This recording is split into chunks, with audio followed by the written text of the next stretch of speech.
disappointed in every one of you. I'm sorry, I don't mean to offend you. I'm disappointed in every one of you. I kiss you on the mouth. No, I'm not cool with that. I'm sorry. One more time. I'm disappointed in every one of you. I mean, I'm dealing with degenerate animals. I'm disappointed in every one of you. Disappointed in every one of you. All right, come on. Honestly, I can't do it no more. I'm disappointed in every one of you. Let me tell you why. It's gonna be all right, Nicky. Go ahead, shoot. He's just killed a fucking man. What are you going to do about it? You're happy because you got nothing. You don't got a thing. You're happy because you got nothing. You got nothing. I want to get out of this rat hole. I want to get online. I need BDA boxing.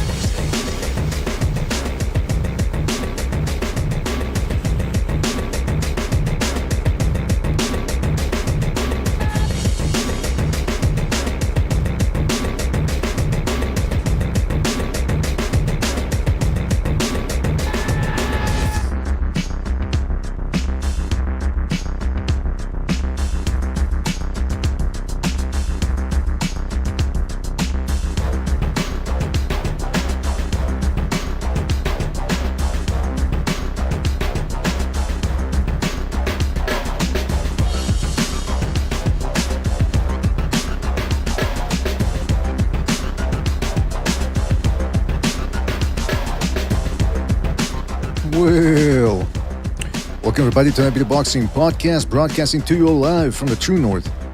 It's a good friend, Mr. BDA, and I sure am glad. That's right, sure I'm glad that everybody could be on board for this one, fellas. In this episode, we have a fantastic one for you. A lot of news to cover, a lot of back and forth, a lot of subterfuge and things of that nature that we need to look into. So before we get down to the fun, let's get the business out of the way, fellas. You know the drill. If you want to donate a couple of shekels our way, you're certainly welcome to do so via the Super Chat feature. It's always better if you join the membership program. That way you get more bang for your buck. You can also donate via Patreon or the Buy Me a Coffee app, link in the description below.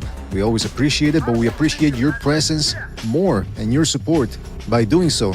Shout out to everybody in the chat. I want to thank Miso Dionysian, SSC, one of the initiated. Shout out to him.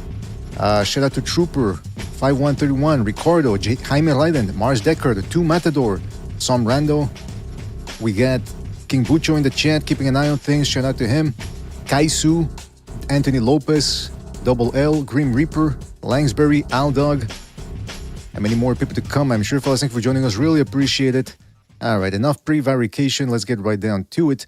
Miso Dionysius says, Discord is starting to age-gate Canadians, so make sure those text channels are unrestricted. Yeah, we're going to look into that. Shout out to Miso Dionysian for that. And shout out to Marty McSly for his contribution via the Super Chat right now. Shout out to him. And he says, what's he saying? Don't forget to hit the like, by the way. Hit the like. Really helps us out. Did Gypsy get a good look at both shirtless pugilists? Which shirtless pugilists? Because Gypsy only does that at the weigh-ins. He's not going around looking at shirtless men. I got to defend Gypsy a little bit here. I mean, I know people like to go at him because of some of his opinions, but I can vouch for him that he does not go around looking for shirtless men. He's too busy to do that. Not saying that if he wasn't busy, he would be doing that, but you get what I'm saying. All right, let me call a couple of people here. I'll start cooking with some hot grease. And again, like I was saying, we got a lot to cover. We're going to be watching the Teofimo Lopez versus Shakur Stevenson face-off. But before we get to that, because I want to have a solid team to watch those clips, we have to, we can get to a couple of other news here. I see we got Bucho, we got Food. That's the real Food TV. Shout out to both of you guys for joining us. And so, like I said, the agenda today is we're going to be watching the face-off between Teofimo Lopez and Shakur Stevenson, or Kerr, as some of you guys like to call him.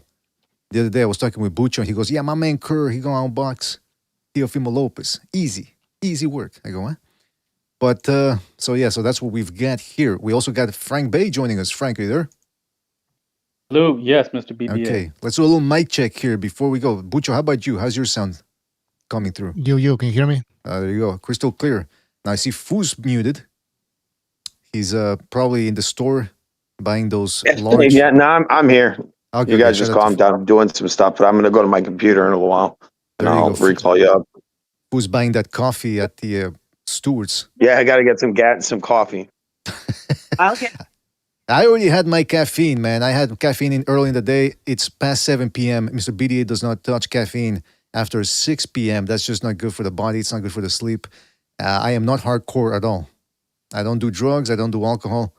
I'm on the true path of the Crimson Cross. Got to stay clean. Everybody has a vice, Mr. BDA. Everybody has one vice. My vice is living up to the standards set by our Lord and Savior Jesus Christ. How about that? I do admit, yes, I do have an addiction to that.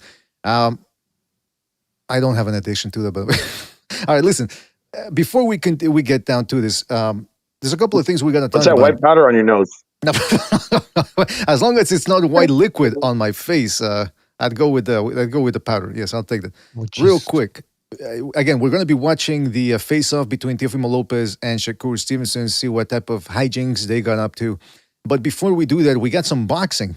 We got some boxing this Saturday. A very good fight coming up now that Aitama versus Jermaine Franklin has been postponed.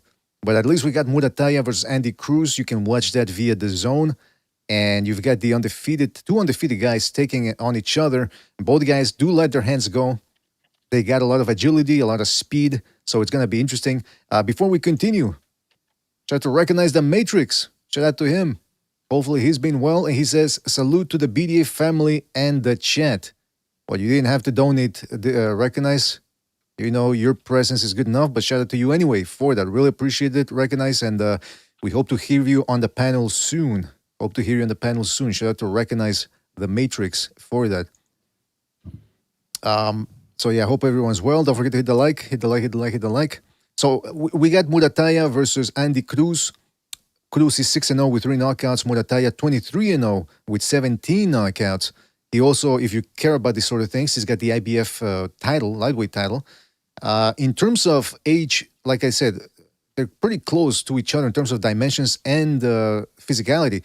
Murataya is 29. Cruz is already 30. Murataya, I believe, is 5 feet 9 inches tall. No, excuse me. Cruz is a little taller by 1 inch, 5'9". Murataya is 5'8". I couldn't really get much on the reach. I managed to get Murataya's reach, but not Andy Cruz. Guys, how do you see this fight going down? I think it's going to be a really good fight, but it could turn into a chess match. Murataya, you know, when he fought Tevin Farmer, he didn't look so hot, man. He tends to sometimes look like he doesn't want to let his hands go. He could be thrown off. And Andy Cruz is a slick. I wouldn't call him a back foot bitch, but he's slick. Depending on when he wants to let his hands go. Mm-hmm. Does Murataya have to make it physical? Yes, but that's not in his nature, like Frank was saying. I mean, by the way, Cruz, I think he has the ability to back foot bitch it if he wanted to, but he's one of these new Cuban school type of fighters that they're adapting more now to the professional ranks. I mean, you got Yosleni, or whatever his first name is, Iglesias at 168, Morel at 175, who was the Iglesias of his time at 168, very aggressive. You also have Hernandez at 160. What was the name of the guy who lost at 154 against the guy that's going to be fighting Zayas? I forget his name.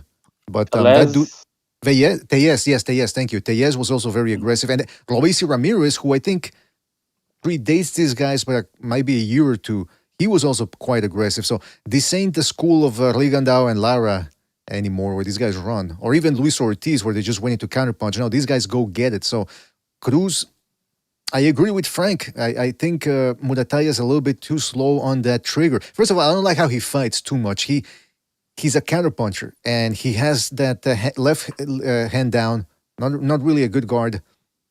If you look at his record, though, he's got about 3 times the amount of fights as Cruz, though he lacks the amateur seasoning that Cruz brings to the table.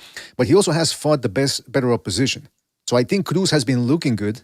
But then again, you go, well, who has he fought? I mean, Antonio Moran, that's a guy that prospects fight. So this dude's already challenging for a so-called championship.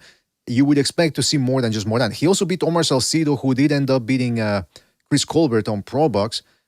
But then that's really it. I mean, Sampida Rodriguez, he's a southpaw. That dude's kind of tricky. But then again, Murataya's record, not really that much better, except for the fact that it's superior in terms of volume, or rather quantity.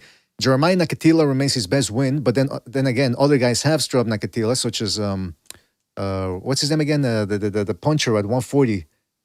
Tito Mercado. Tito Mercado stopped him too. So it's not really that impressive anymore. Diego Torres Nunez was kind of good, but we haven't seen him since then. Don Jenny, or I don't know how you pronounce his name, he's tricky. He won the distance against Tito Mercado, won the distance against Devin Haney. Surprisingly, the only guy who's managed to stop him recently was Arnold Barboza. And I think that's because Nongeni didn't really train properly, or maybe he took the fight at the last minute. And then he looked like crap against Devin Farmer. A lot of people gave Cepeda crap for getting dropped against Farmer, but other than that, I think he clearly won the first fight. He improved in the second fight, had Farmer clinching for dear life in a lot of those, throughout the fight, really. Throughout the first two fights, Farmer was clinching a lot. So I would have rather have the performances that Cepeda had over Farmer than the one that Murataya had, where I think he only outlanded Farmer total punches by only about 5 punches, I think. So whenever guys don't go at him, he seems to sort of struggle a little bit. I mean, against Dongeni, watch that fight. He looked flat. Timothy Bradley pointed out against Farmer, who looked very flat. And since then, he's fought guys that aren't really that, like Frank said, that elusive or as quick as him. And so he's managed to get those wins. But Cruz is a very tricky guy. He doesn't really put the hands down. He's got the guard up now, but he lets his hands go more. But again, who has he done that against, Cruz? Against really not really the best opposition. So I don't know who to pick. Guys, help me out here. Who's going to win this one? Murataya. It's 50-50. No, I got it 50-50 down the middle. I'm going to wait to the weigh-ins because I heard Murataya struggles with weight. That's such a big deciding factor. I know people want me to hear you pick now, but I think the weigh-ins matter. I just seen the tape of Frank Martin versus Gervonta. Somebody played a clip, and you could see Frank Martin was dead at the weigh-in. So I don't know. I would like to see how Murataya looks because I've heard he struggles and he's already to move up. And I kind of think he got screwed on this. He just won the title, and he really didn't get to defend it at home or anything. This was kind of forced upon him. I think Eddie Hearn won the purse bid. They were trying to get him a kind of a gimme fight for his title. But yeah, man, I think it's 50-50. I don't know about defend him at home. I don't know about that in terms of Murataya. He did defend it. Oh, no, wait a minute. What does he have? First of all, again, see, this is why I don't even pay attention to these titles. I'm looking at the record here from Murataya because I didn't even know which title he had. I didn't even know he had a title. But I'm looking here against Abdullayev. He got the interim world lightweight title. I really dislike these alphabet organizations, and I even dislike him more when it's this whole interim thing going on. Like apparently Tank Davis, who's on the run, he's the Midnight Rider. Apparently the WBA have not stripped him fully yet. They just made him champion in recess or something. So see how if you're Ryan Garcia with the WBC and you used a little salty language, he said he made a bunch of racial epithets. The guy was clearly in the wrong for doing that. But the WBC, they go like, oh, we're not gonna. I think it was the WBC, right? That they said they weren't going to rank him. Tank Davis can go around punching people, and the sanctioning bodies go, well, they still won't take the title away from him. That's how hypocritical these fucking organizations are. That's how low they are. They're snakes. And I don't, for the life of me, understand why people keep paying attention to them or giving them some sort of legitimacy. Because it gives a boxer a chance to become a champion. Like, okay, it's not candy. Not everybody can become a champion. Like, what was that? Well, it helps sell an event. Does it help sell an event? Oh, it says championship fight in the poster. How many championship fights have we had and nobody shows up? That's true. I mean? Like, so it doesn't help sell the event at all, man. It's complete nonsense. It just confuses everybody. I want to give a big shout out to everybody in the chat. I want to give a shout out to the Quacks, one of the initiated, Son Rando, Money Mark, Baron Evola, Frank Bay, keeping an eye on things in there as well. Sargent in the chat, Clifton Dennis, Cesar, Money Mark, Johnny Blaze, and many more people to come, I'm sure. Shout out to, by the way, as well. Hold on, give me 2 seconds here. I got to put it up on the screen here. I changed the layout here, so sometimes I got to get used to it. Okay, so shout out to Money Mark for his contribution to the Super Chat. He says, is the boxing public overlooking just how good this Murataya versus Cruz fight could be? Should be a really good one. You know what? I'm not expecting a slugfest, but I am expecting a high-paced, fast, intense boxing match. Both guys can crack. not overwhelmingly so in the one punch sense, but they pack quite a wallop on those shots. And like I said, they're both skilled. The fact that a lot of people aren't really sure who's gonna win lets you know that it's a high quality matchup. Although a lot of people are saying that in the chat, I see some people picking Cruz because Murataya has been looking mid. Barry Nivola says Cruz is still green, so he's not sure about him. Yeah, this is a very interesting fight. Very interesting fight. Now, I see we got Sobers, we got Frank, we got the Real Food TV. There's only one. We got Bucho. Guys, anything else you want to say about this fight before we move on? Yeah, Andy Cruz, he's trained by Bozy Ennis, you know. So I think he did that, you know, like you were saying earlier, because they're always criticized for being back foot bitches. But it looks like he got Bozy Ennis to help him learn to sit there and trade. And then Murataya is with Robert Garcia. So this is a high level fight. I just want to stress that if you want to watch a high level fight that could turn into a banger, this is it. But there's a good chance it could be a chess match. But some people like that. I don't know. I don't know how many people, they actually really enjoy the chess match. Yeah, some people, I mean, people, there's a lot of people that proclaim to like the chess match, but then for them, a chess match is anything that involves running and very few punches thrown and clinching and dipping below the waist, that type of thing. I don't think, you know, Murataya has never really fought a lot of pressure fighters, but I haven't really seen too much clinching from him. I think Andy Cruz clinched a little bit against Salcido, but he also beat him up in there. I mean, the guy was stringing combos together. By the way, that's the other thing. I've talked about this on the show before, that there's not that many combo punchers anymore. Not a lot of combination punches, but Andy Cruz certainly brings it. He's one of those. He strings together some beautiful punches. So hopefully we get to see that against Murataya. I would, for some reason, I'm favoring Cruz, but not really all that confident in it because of the fact that, again, he hasn't really fought anybody of note. So who knows what's going to happen in that one. But it is an interesting fight. Also in the undercard, you got Khalil Cole versus Jesse Hart in the light heavyweight division. The return of Israel Madrimov taking on a bit of a gimme. Don't forget, fellas, also on Friday, that's the day before this DAZN card, we got the inaugural Zuffa boxing event. That's Callum Walsh versus Carlos Ocampo, who usually, unless he's getting knocked down in the first round, usually gives a good account of himself. So we're going to talk a little bit about that too, the Zuffa thing. But let's get to the Teofimo Lopez versus Shakur Stevenson, or as you guys like to call him. Like, I know Sobers loves to call him Kerr. Yeah, my boy Kerr. But they did the sit down, and I haven't watched it. And I'm very curious to see what type of hijinks they got up to.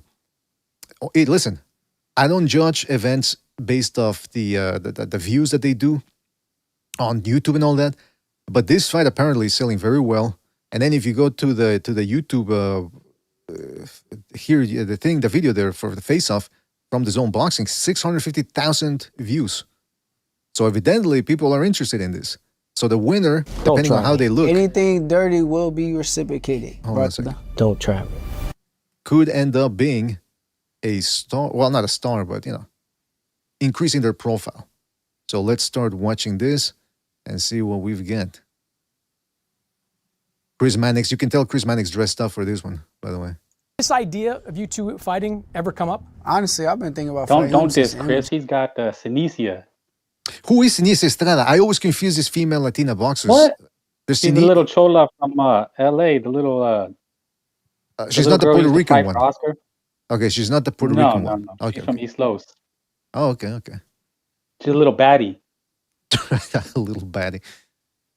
Just I always admired the type of boxer he was with the skill set to shine. He had like a real... when did this moments in happen? the amateur.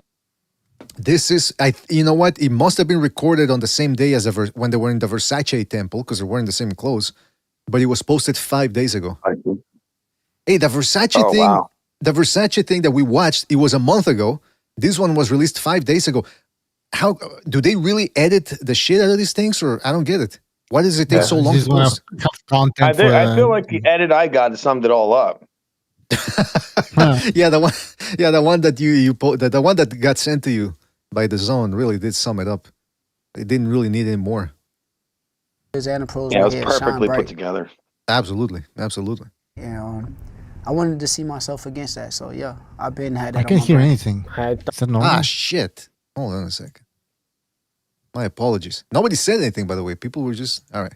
Here we go. He was on his path, I was on my path, but then I thought like years down the line, not this soon, but years down the line, as long as everybody's still doing their part, that we'll meet. But time has changed that course, and now we're facing each other now. Why was this the right fight for you, Teo? The best. I mean, these type of questions, I know they got to ask him something, but why was this the right type of fight? So is there a wrong type of fight? I mean, what's a wrong type of fight? A mismatch? Yeah, exactly. You're supposed to fight well. Yeah. Or should I have to hear myself? Yeah, what type of question is that? Anyways. Best. And I think that since, after a tremendous performance by Crawford against Canelo, you see that type of fight and the magnitude it brings, you want to emulate it. You could have fought anybody as well. 135, look for unification. For you, why was it the right one? If you look in and around my weight class, I can't get the other big fighters to get in the ring. So you got to go to somebody who's willing to do it, and he was willing to do it. By the way, this was a month ago, Keyshawn, right? He could fight Keyshawn. Was that? He could fight Keyshawn. Could have, right. No, that's my brother. That's my brother. That's my brother. I ain't never gonna fight him. That's my brother. It's his lover. He says, come on. But yeah. By the way, Shakur Stevenson looks. I didn't think much of it because sometimes people can look chubby facially, but then they're actually in shape. But he did look chubbier here 1 month before the fight. And then I saw people on Twitter were discussing that the fact that he's with the snack program, and I think he's with snack, right? I got to double check. And he's from the Terence Crawford school of guys who really like to hide down in other type of divisions. And then finally, when they move up, it's like, oh my God, he moved up 3 divisions. Yeah, but should have been there in the first place. So people were saying that some people were calling him Fatkur, saying that he's a fat ass. And I don't know, they were saying that allegedly, I got no proof that they were right, though. I didn't double check, but they were saying that supposedly Shakur Stevenson walks around 170 pounds. That's difficult for me to believe. I've never seen Teofimo Lopez fat, though. But again, maybe, he's not posting as much as these dudes. I don't know. But at the end of the day, if they can make the weight and be in shape, it really doesn't matter. It might matter in the long term, but for this one, maybe not. But anyway, we'll see what happens. So now we're here. What do you think of Shakur, his style? Great fighter. Good fighter. He knows how to fight. He knows how to box inside, outside. He knows how to use his lateral movement. So I think that all those things I need in order to enhance my skill sets and also to challenge myself, because we can't say we are the best if we don't see it or look for it or even go out there and test it. You've been critical of him, though, over recent months. Like you said, he had the power of a 6-year-old at one point on social media. You did, yeah. You had a lot of tweets over that. Teofimo Lopez apparently said that Shakur Stevenson hits like a 6-year-old. Remember, man, I don't even know what I'd be doing. But you seem to believe that 140 may be a bridge too far for him, a step too far for him. Shakur was honestly the most flawless from 123 all the way down to 114. Since then, he's had his shares of victories. I think 135 was his top tier. 140, I think we just gotta wait and see.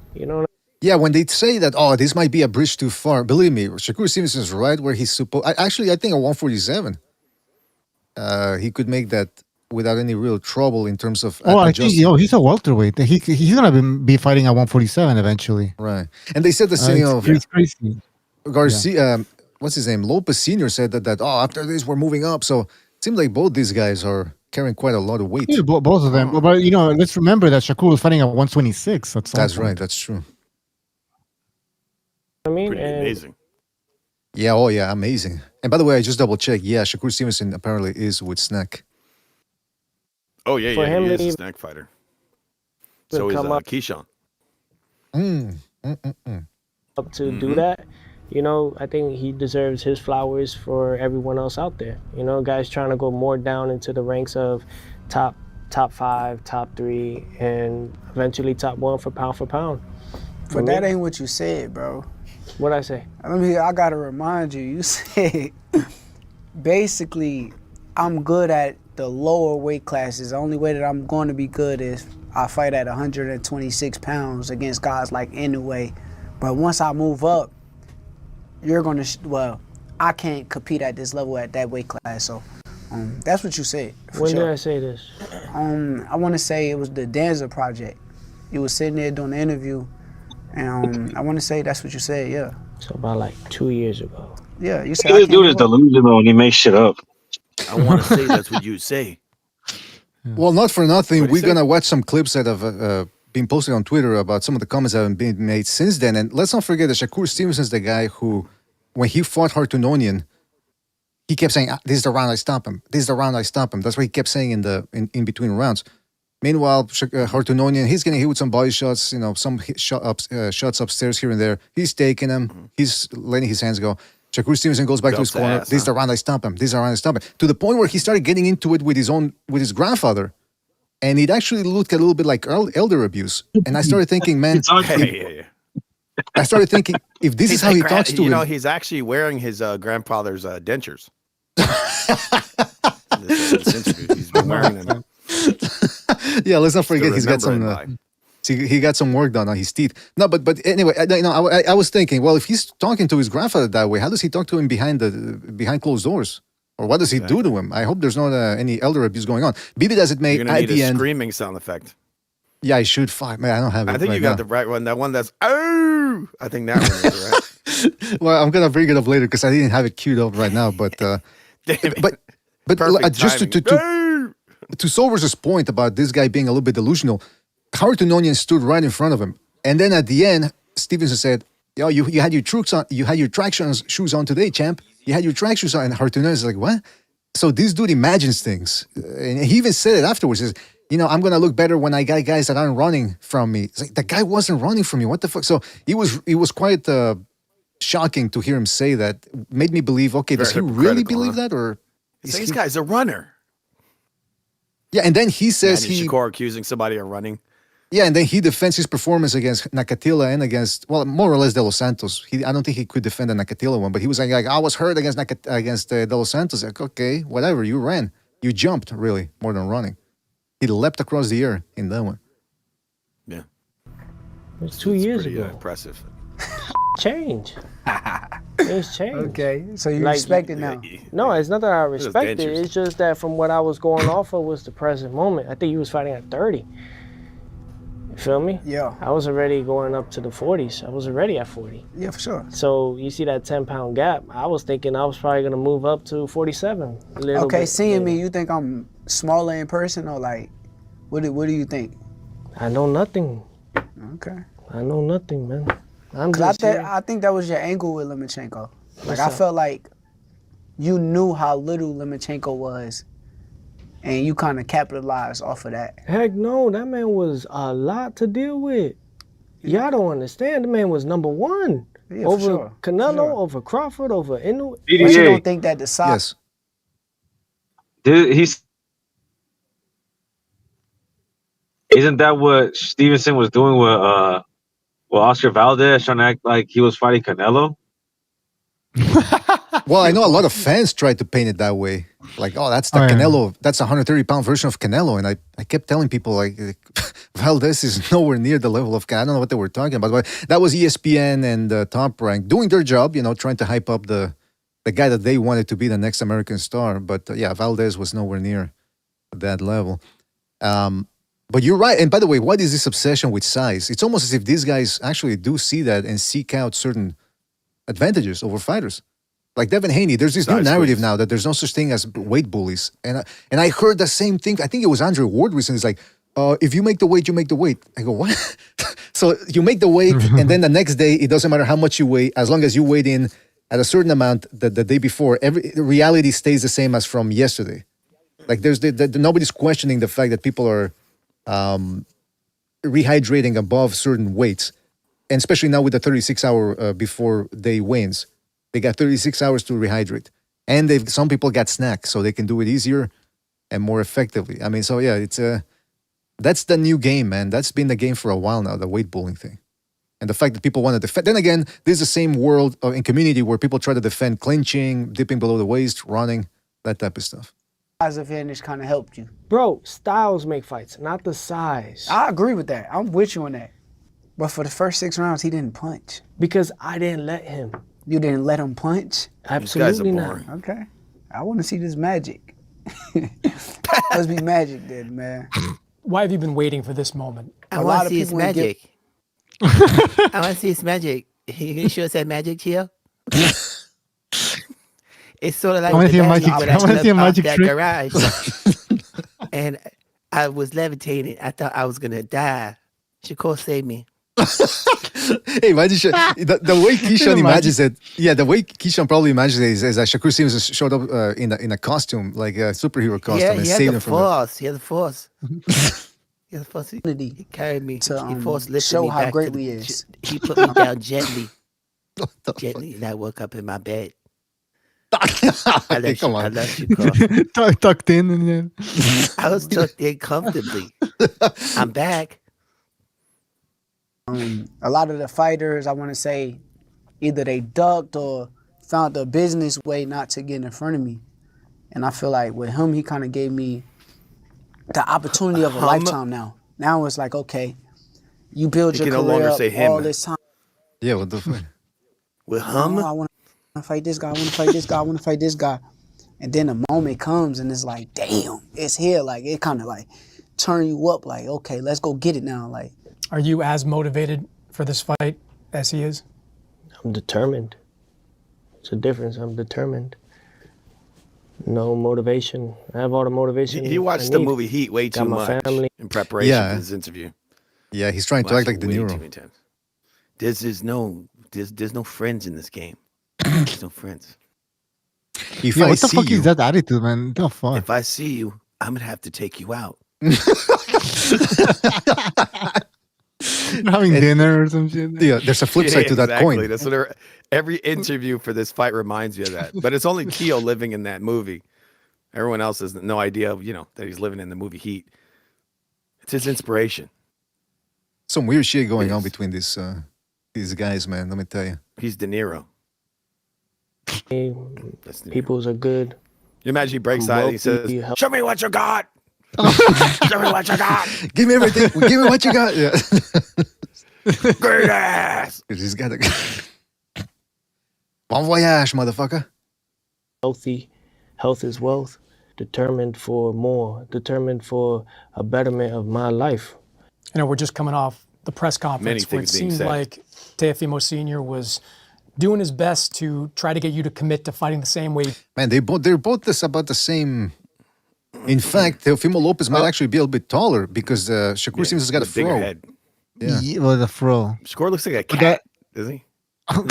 Like a cat. Remember the cat, the Broadway cat? Yeah, like they created him in a secret government facility. Get against Who has a bigger skull, though? That must be why he's so elusive, right? He just paws at you. He's like, "Meow." Yeah, he's like a cat.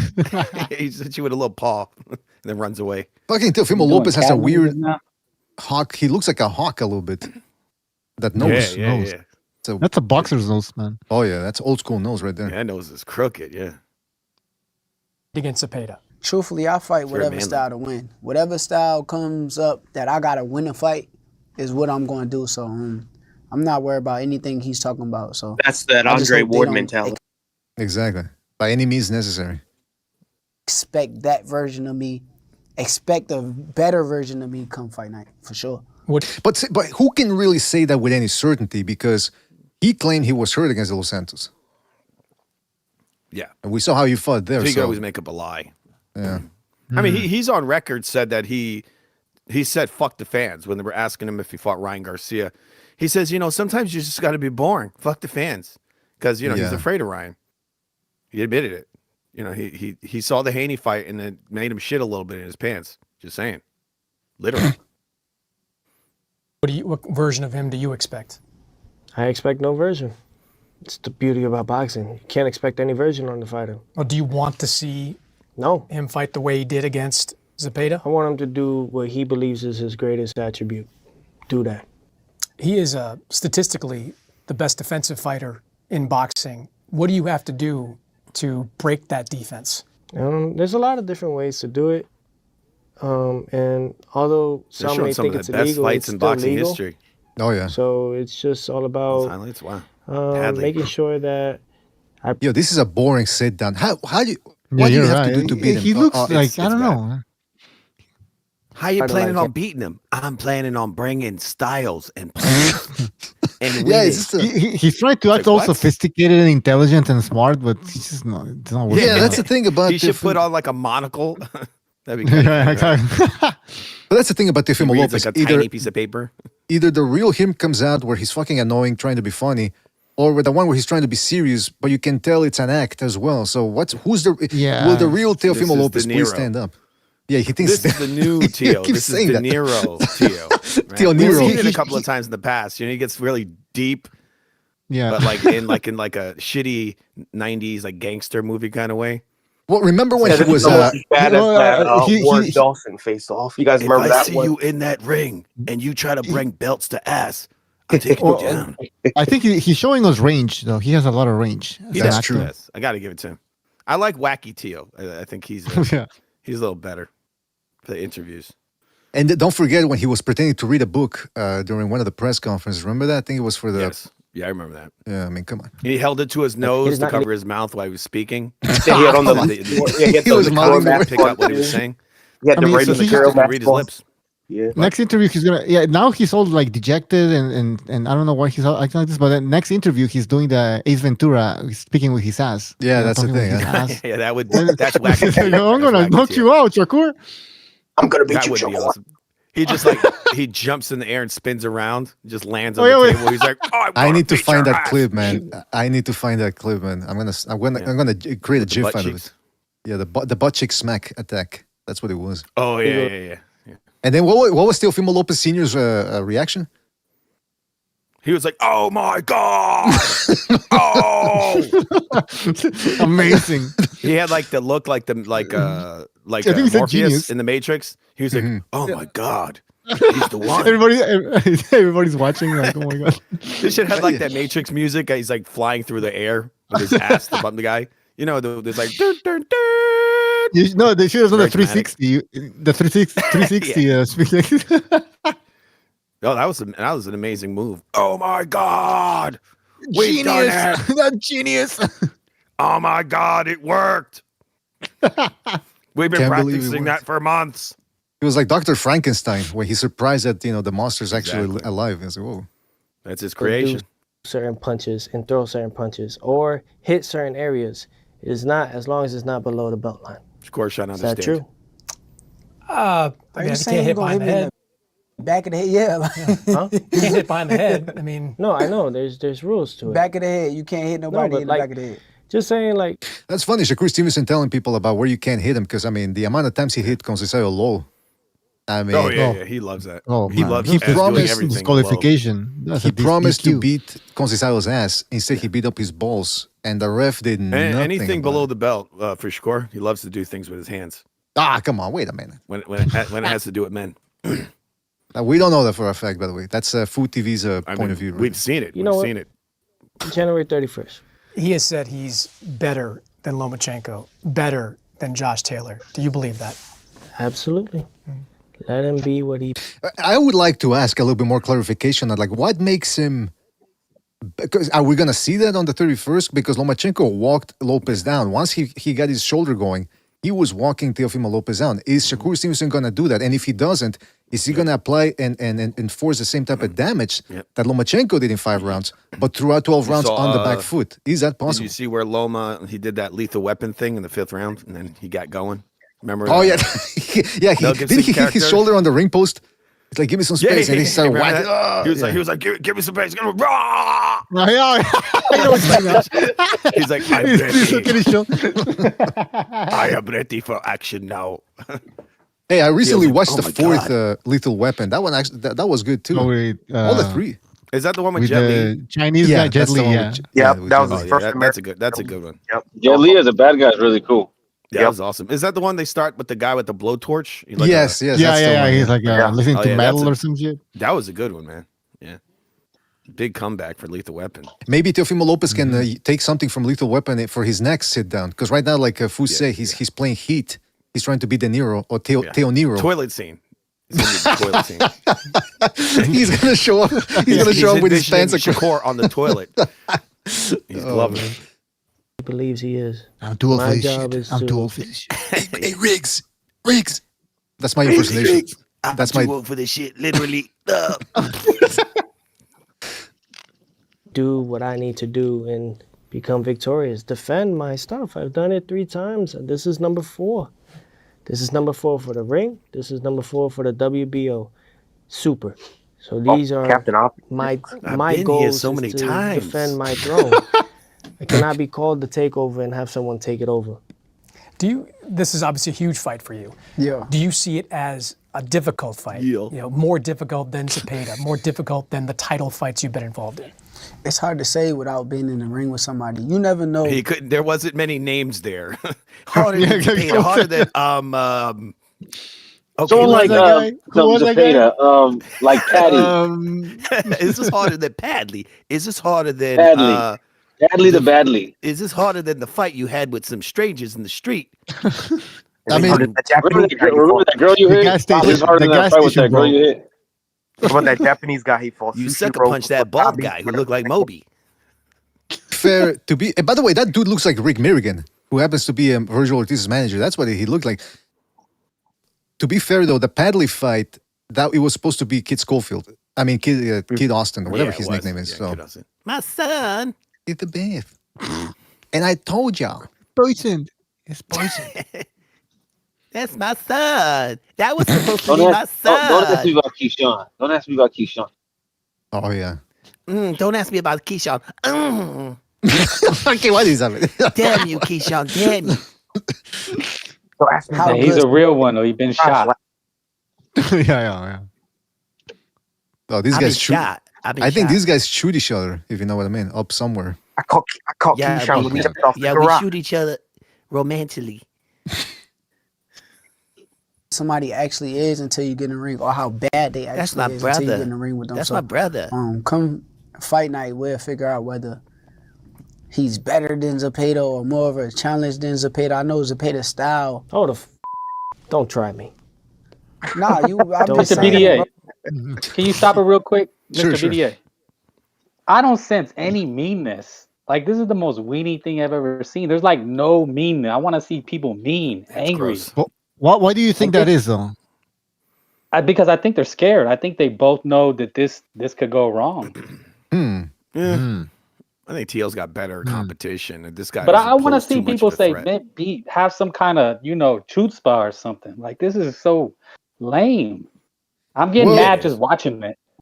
I'm with you. I'm with It's you on very, that. what's the word is milk toast.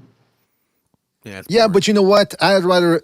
It's only 11 minutes, so this is the best they had from that sequence. These are the highlights. These are the highlights. These are the But highlights, where's the and so testosterone, man? But you know what, though? They should be like roided up and wanting I to agree strangle with you. each other. I agree with you. He said I was only good at 123 when I was 15, and I never forgot that. It's what I said from the beginning, and I'll be quiet. It's just it's like this fake trying to be cool. Like I'm trying to show the world I'm super cool, and it just comes across as being a weenie. Yeah, no, listen. I agree with you. But the other thing, on the one hand, I agree with you. Then on the other, look, if this is the best they had, this is the best they had. When they fake the tough guy angle, that's even worse. So hey, if this is the best they had, yeah. Nah, Yeah. fucking Teofimo should have grabbed a monster can and crushed it on his forehead. You know what? Started Though? screaming that shit there, bro. But you know what though? Just Like to pulling Frank's out randomly, right? Some fake glass, huh? Like Yeah, put some bass in his voice. Like, how do you do it? Fucking fool. Oh, like the women, There you like the go. women, You should like have the touched women. the monster can on his head and fucking roared at him like that. He pulls a can out of his side pocket, his inside of his jacket, just smashes into his head. And he goes, Yeah, exactly, bro. But That'd be Exactly. to Frank's In point, the though. chat. Yeah, go ahead. To Frank's point, yeah, at least, okay, I'm not saying that they need to go overboard faking it, but at least put that little more oomph into it. Like, like, hey, listen, you ain't, you know what I mean? A little bit, something. This is, it's still female. Yeah, like, do you think you're gonna win? Because you can fucking act like it if you think you're gonna win. It's okay. Exactly. Because these guys are nervous about winning the fight or what? Yeah, something's act like weird. You're gonna win. That is weird, man. Bucho, And you see Teofimo been acting weird as hell. You seen him? He showed up at some podcast with these girls. And he's wearing this little wig. I don't have. And they call her like Teofimo, and he's like trying to like fluff his hair and shit. I'm like, bro, what the hell? What? They turned his ass out, or what's going on? Do you think that it's like a coded thing where they're telling you, hey, the fight's in the bag? Well, look, it's okay. So we've seen Teofimo doing all this weird stuff, right? There's that other video where he's like starts twerking with that weird ass song, and I started thinking like, bro, maybe he sold his ass. Maybe he's gonna win. Maybe he has a chance because he's acting hella suspect. Like the turkey done give him the stinky pinky already. You know, Ooh. He might have made that deal. You never know, man. You never know. You know, he's kind of acting like a victim, right? Like he's shy to talk, right? Like something happened that he doesn't want to talk about. I don't know. Right. I'm gonna find that clip though, the one you're talking about, where he's in a podcast, he's wearing a wig. That was bizarre, man. I get. And But then he's again, he's just throwing his hair around and stuff. Or is he one of those kinds of guys that he thinks that, I don't know, he'll do anything to try to impress a girl or be funny in front of them? exactly. Maybe because he's done cringe things before, showing up here with a giant berserk sword, dressed like a gay cowboy, wearing makeup. I mean, yeah, it's I don't know, man. But people Impala in the chat saying 90 people watching and only 40 likes. What the fuck? Disgusting. That is absolutely disgusting. He's right. We need more. Shut it down, BDA. Shut it down. We should shut it down. Listen, we're not asking for 100 likes, but let's get it up to 60. 17 more people hit that like, we're golden. Otherwise, after this segment, I don't know, we're staying here. Bucho, what do you think? I don't think we should stay here with that level of disrespect. I don't think so. We will disrespect. Absolutely. We should just end the show.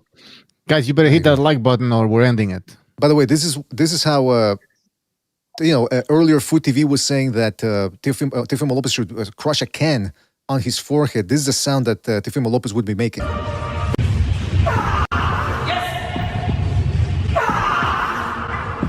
Jose said yes. That's from that weird video. that's from that weird AI video with the women weightlifting. That's him crushing it on his ass. Exactly. All right, let's keep watching this. We're almost done here with this one. Bro, like, you ain't fight a fighter with that kind of style yet to know, like, whether he's. That's all I'm saying. That's such a De Niro face, man. You bring he's trying to do De Niro on this one, man. Oh, I'm gonna take you down. I gotta take you down. Bow to the table, brother. Teofimo, what? Brother, I need to take you down. He never said that. He never said, brother, I need to down. And we're out there. It's got to be you. Hey, you know what? Somebody should be acting like Wayne. Let's play, we're not gonna finish this shit. He's saying about you. That's good. After this fight. People say a lot of things, man. People say whatever they want. I think that's the thing, man. They gave people the so-called control or power of a narrative that would matter, and it doesn't really matter. I don't care what people tell me or what they say after this. I don't care. Just tune in, just watch. That's it. You know. Oh, that doesn't sound like a guy who's confident at all. Is he confident, guys? I don't care what people tell me after this. It's like, what? I don't care if they say. That's what I'm saying. That's what I'm saying, dude. What's going on here? He's flat. I heard this too, like how he showed up to the New York, what was it? The car, the New York card, City of Wolves, Times Square, City of Wolves. Shit, yeah, he was acting weird and crazy. Now he's just like on medications or something. He's flat, yeah. Yeah, he really is. See the fight. I think maybe he knows the fight's gonna be boring because of Shakur, and that they're gonna try to rob him. Maybe he knows this. So, maybe he's planning on doing certain things that doesn't allow Shakur to touch him, to even really hit him with anything. You know, like I said, find his range and like just touch him up. You know, not try to knock him out, just touch him up, outpoint him. Yeah. So he may like basically do what Stevenson usually does to his opponent. I was gonna say yes, maybe. Full of Stevenson on Stevenson. Yeah. Basically that. Oh shit, an Uno, that type of thing. Yeah. Yep. There, but I can't stop, and I'm just not going to stop at what I'm going for. Shakur, I'll ask you this: what do you want people saying about you after this fight? I can't stop because when I want stop, people I to know can't I'm the move, best. but I can't stop what I'm going for. That's my main objective. I'm here for the best versus the best. I called on Teofimo for this fight to happen because I wanted to prove myself and prove how great that I am. So, come fight night, Just like he called I said, on Kid Austin. in my power to make sure I You know come that out he said that? victorious. Yeah, I called for that fight. Is that right? Yeah, he said. Well, he didn't call for it. It was Kid Austin that called for it. Well, the narrative from He his just team. accepted it. Right, the narrative He from just Shakur accepted Stevenson's side is that nobody wants to fight him, and yet here nobody wants to fight him. Yeah, that's why he's First moving fight up. at Deadly. Yeah, now the first fight at 140, he's fighting the best guy. So how are you getting the shot at the championship, the real championship, the undisputed one, but everyone's somehow avoiding you? Come fight night, like I said, I'm gonna do everything in my power to make sure I come out victorious. But I want to prove how great I am. Like I want the world to see the greatness within my skill set, the boxer that I am. Like after we get out the ring, I want everybody to be talking about that. Like, yeah, I'm that guy.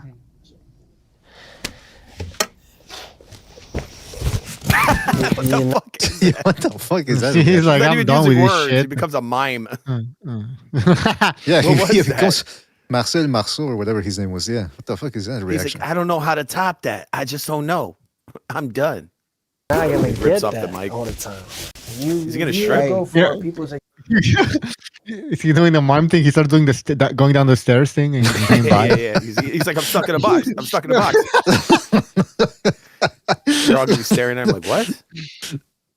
expectations. He'll be like, this is what Shakur's gonna look like later this month, and then he's in a box. He's like touching. If you go for people's expectations and what you're gonna get after that, you're gonna always be disappointed. I ain't worried about the people. It's the fact that. All right, but by the way, somebody brought that up on Twitter. Oh, there you go. There you go. I'm not worried about the people. Of course Somebody brought that Like up on Twitter. He just said 10 seconds ago, I want people talking about me after this fight. And then he goes, I don't care what the people say. So, which one is it?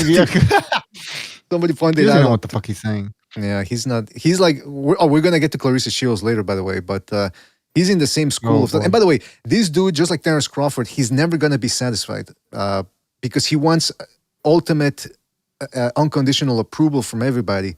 And no matter what they do, they're never going to get that. And even when they do get it, like Crawford got it, or as close as you can get it after he beat Canelo, and it still wasn't enough. So these people are living in another reality, man. And after, it's okay to have that mentality in boxing because it can help in competitive sports. But once you retire, you better sort that shit out, man, because it's going to eat you up. He wants to be worshipped. Exactly. Yeah, well, that's boring. Boring, yeah. To show what level I'm on, you always got to strive for something, whether it's anything you're going to strive for. So at the end of the day, when I'm striving for something, I put a goal up there. That's how There's something very Asian about him. I'm going to tackle my goal. And if I don't get it, all right, let's stop it here because this is boy. You got to strive for something. You got to strive for what is he's striving for Keisha. That's what he's striving for. We should just show the video from the Versace interview. I still have it here if you want to watch it for a second. Absolutely. I think, just to get us reset. It sums this interview up too. Yeah. That last part was where I seen maybe a little something from him. It's like he kind of got a little more animated when he's talking about himself. Mm-hmm. That kind of shows me, man, he's really stuck on his own self view, how people view him. Mm-hmm. Like he wants to really be the best, but I don't think it's for the reasons of competition. To me, it just seems like he's a megalomaniac. He definitely has some of that, and you definitely need some of that to get to this level of boxing. But again, it's you're walking a fine line with that, and some of it can go to some people's heads, and it's not for the best.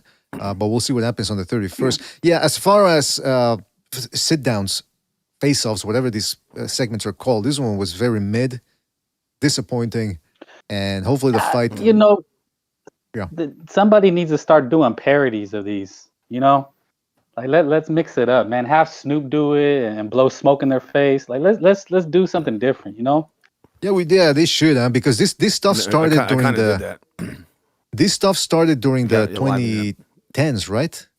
What was the first sit Yeah, down or that at least did have HBO? a half naked chick. You know, Dudes are something boring. different.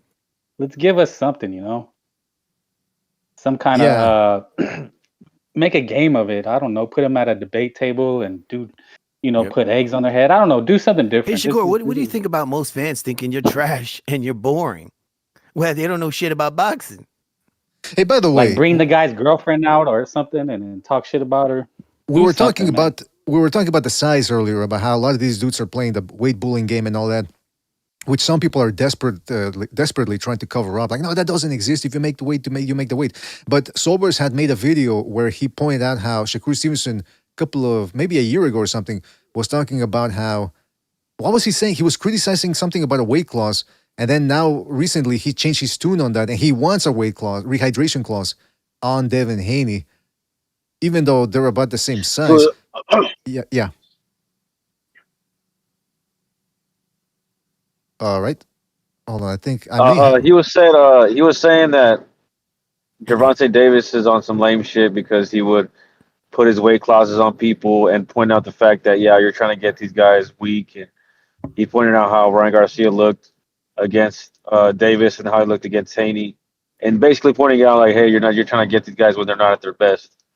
But then in the next clip, he's talking about, if I fight Conor Ben, I would hope that he would give me that same weight clause that he had on what's his name, Eubanks. Mm-hmm. So he's like, because like when you move to higher weights, it becomes more of a business. He starts talking about business and shit like that. But when he mentioned Devin Haney, I don't know, he seemed like he couldn't, like he knows that he can't pull that on him, I guess. Because he said, when I fight Devin Haney, that'll be that thing. But if I fight someone like Conor Ben, then I'll try to get him in a weight class. Well, check out. You know Okay, so thank you for clarifying that, Sobers. So with that being said, check this out. This is a clip from somebody clipped this from one of the DAZN segments, and check out what Shakur Stevenson has to say about size as it pertains to boxing. T.O. is probably the biggest opponent I fought, but I don't feel like size win fights. I don't care who you is. Okay, so I don't care who you is. So if you don't care who you is and the weight, why does he want a rehydration clause against Devin Haney? Maybe he feels that he's big, that he's bigger than T.O. But then, like, maybe it's like some kind of deflection that he knows that he's not tight, not small. I don't know what's going on, but these dudes don't think before they speak. That's why a lot of them should stay off social media because, back in the day, every once in a while, before the internet and before social media, you would hear interviews from these guys, maybe on TV, maybe during the fight or after the fight, whatever.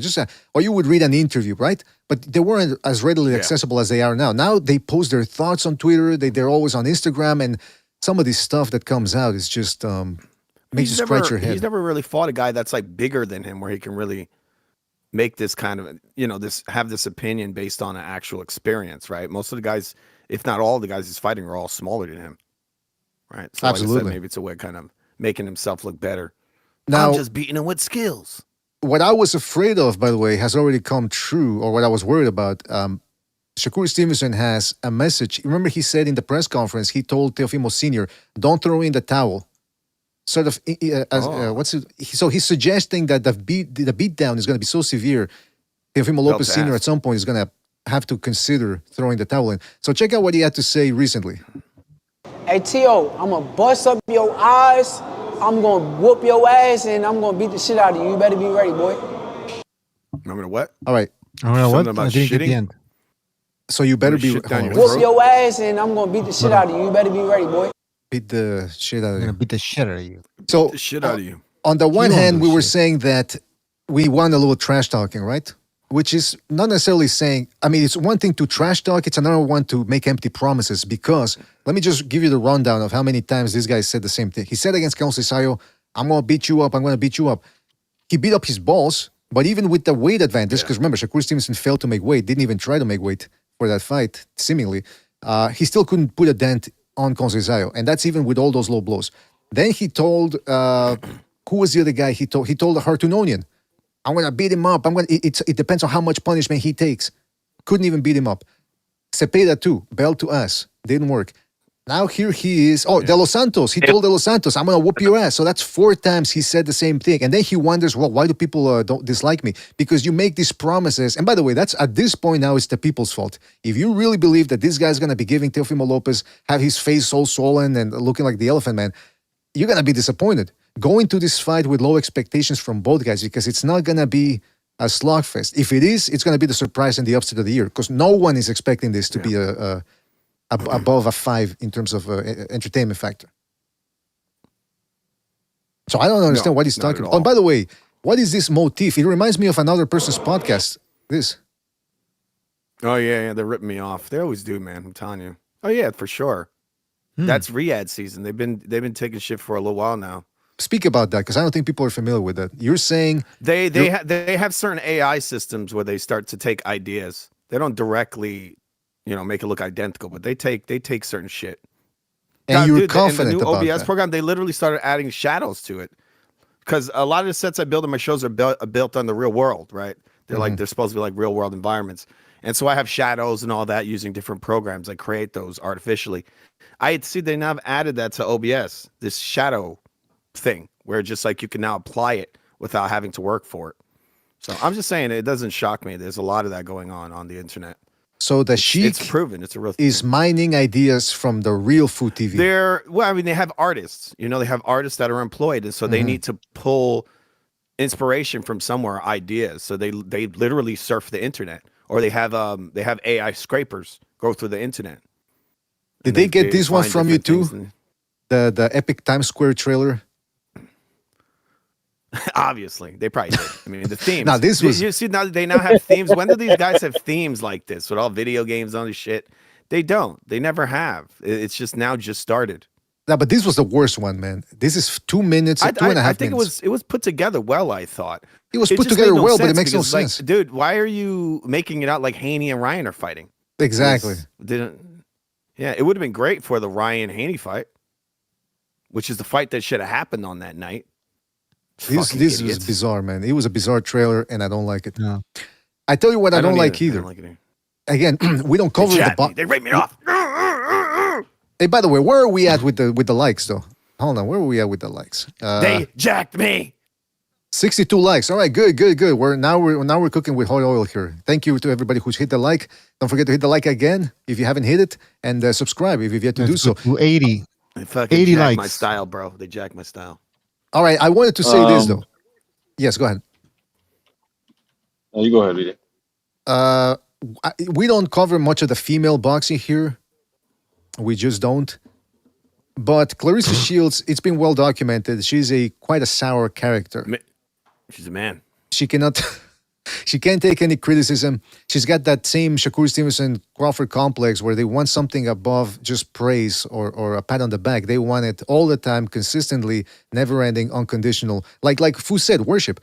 And you're never going to get that. So I don't understand what's going on here. Well, it turns out that apparently the T sector, that whole gossipy type of community on YouTube, where it's usually Afro-Anglo ladies, and they like to talk about, Real Housewives of Compton and all these reality TV shows and all that. By the way, Sobers, maybe you can talk more about that because we know you frequent those type of, that's your thing, the T sector. I'm kidding. But you're familiar because he's investigating. Absolutely. He's brushed shoulders with some of the people over there. I'm familiar with the international boxing T sector, yeah. There you go, yeah. So they found out about Clarissa Shields. And he's got a peephole into that sector. Well, he's got a glory hole. Yeah, a whiff. He's got a glory hole into that sector. Yeah. No, he wouldn't. not that sector. No one wants to make one that dips into that sector, buddy. It might not come back. Just saying. When they talk about being on Queer Street, that has a different connotation somewhere else. You just put your... The problem with Clarissa Shields in the T sector is that they found somebody who reacts to them. And that's the worst thing you can do with some of these people in this criticism, because sometimes people out there, they want your attention. And she is the perfect thing for it. There's another place called Kiwi Farms, and they call them lol cows. They grab people that are crazy on the internet who post a lot, and then they just go after them.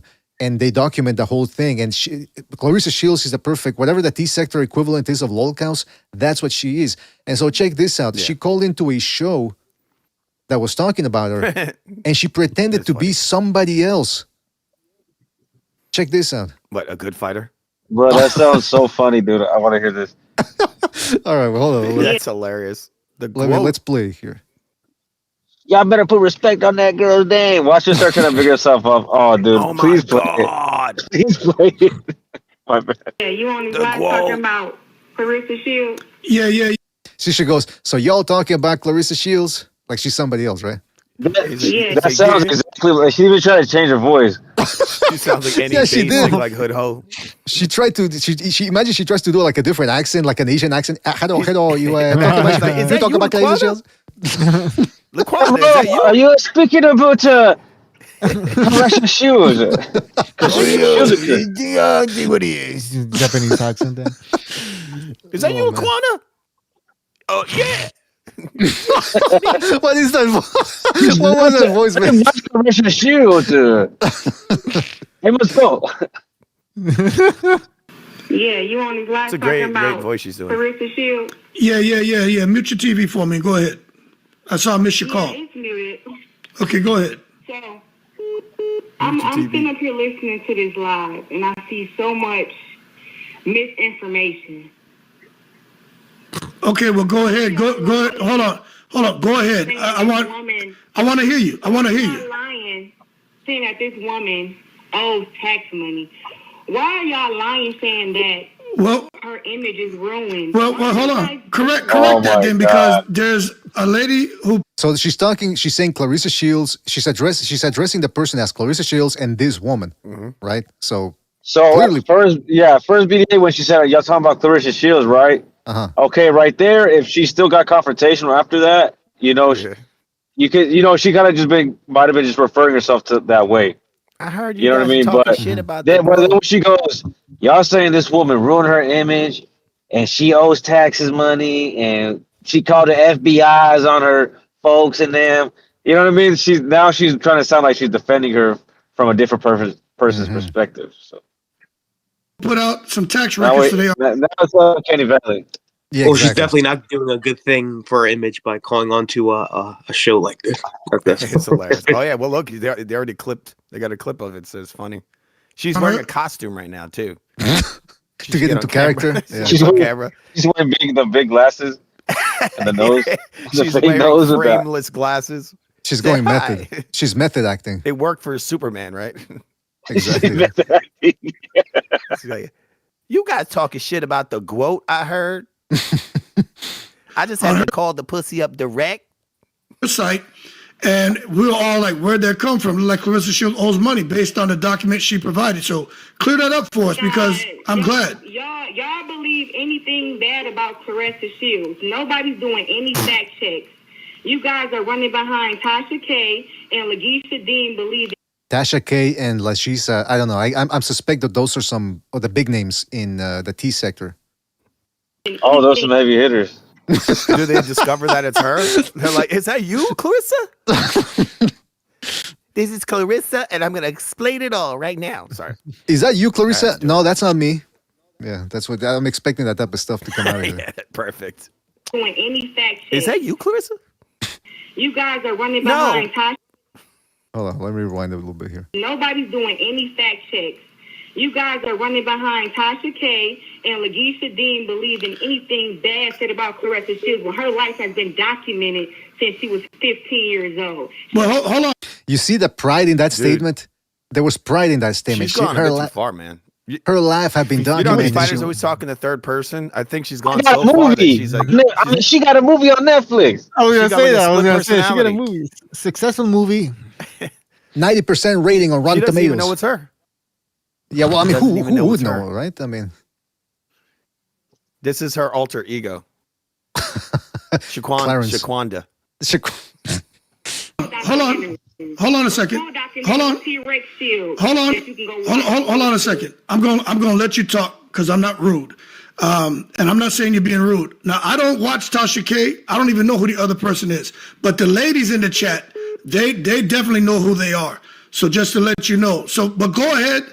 I want to hear from you because I'm glad. Okay, so there's a second clip. But here you see the reach. You see the reach that that people on YouTube have, right? People don't know. They think these fighters don't watch like the stuff that like we're producing over here. These guys, they're human. They're watching this shit. Well, you said that the Sheik and you're on record saying the Sheik is directly stealing ideas from you. Well, dude, look, I'm not even kidding. Like those art people, they're for sure stripping stuff from me. I've seen stuff like ideas, like concepts. Are you saying they're gonna at some point in the next poster for the next commercial for Riyadh season, they're gonna be putting like this AI generated Afro Anglo ladies squatting while wearing high heels? Is that what you're saying? Exactly. Yeah, that's coming next. What was mine. It? Yeah, you get the monopoly on that. You and Robertino Robertines. The what? You and Robert. Yeah.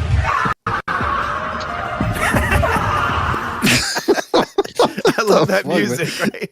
Yeah, the music too. I don't think people know what the fuck you guys are talking about, man. It sounds like some kind of fucking kung fu movie, and this is like the last battle. I don't know even know if I can play swords. I don't even know if I can play Bucho. I don't even know if I can play. You just gotta add some swords clashing sounds right in there. Yeah, that sounds like a kung fu movie or something. It's a battle. It's the last battle of the film. Yeah.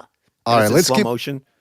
Let's keep listening. This Clarissa Shields calling into a YouTube show, pretending to be somebody else.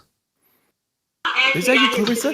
Because you're saying that ain't me. That my tickets aren't selling for the fight. All right, did you hear that? She just said my. Yeah, let's check it out. I actually got hit to these lives my because tickets. You're saying that my tickets aren't. Did you hear that part? Hold on, the people aren't hearing. She pulled off the mask. She pulled off the mask. I actually got hit to these lives because you're saying that my tickets aren't selling for the fight, and then you're saying that taxes, and then you're making up all this stuff about my image, and literally in the gym, training, running, getting ready for the fight, taking care of the family, and then you just keep on coming up with more and more lies, and then you're letting people come on your channel and spew more lies and don't even speak the truth. None of y'all have spoke the truth yet. Y'all all get on here lying about me. All right, so now she's doubling down saying about me. My God. Wow. Wow. Yeah, she just gave herself away, didn't she? People in the comments for this are saying that she has to be mental. Character. Do you guys think there's something? So you think she's just volatile, or you think there's something mentally wrong with her? Both. But by the way, people in the chat are saying, "Oh, how could he not recognize her voice? How could the host of this YouTube podcast not?" I wouldn't have. I mean, not for nothing, but you hear one, that sort of accent and that affectation. It could. I mean, it does. I would have said, "Hey, she's not that popular." First of all, I mean, let's be honest. Like, what the fuck? Well, she's popular in the T sector now, though. That's for sure. Here's a little bit more of this.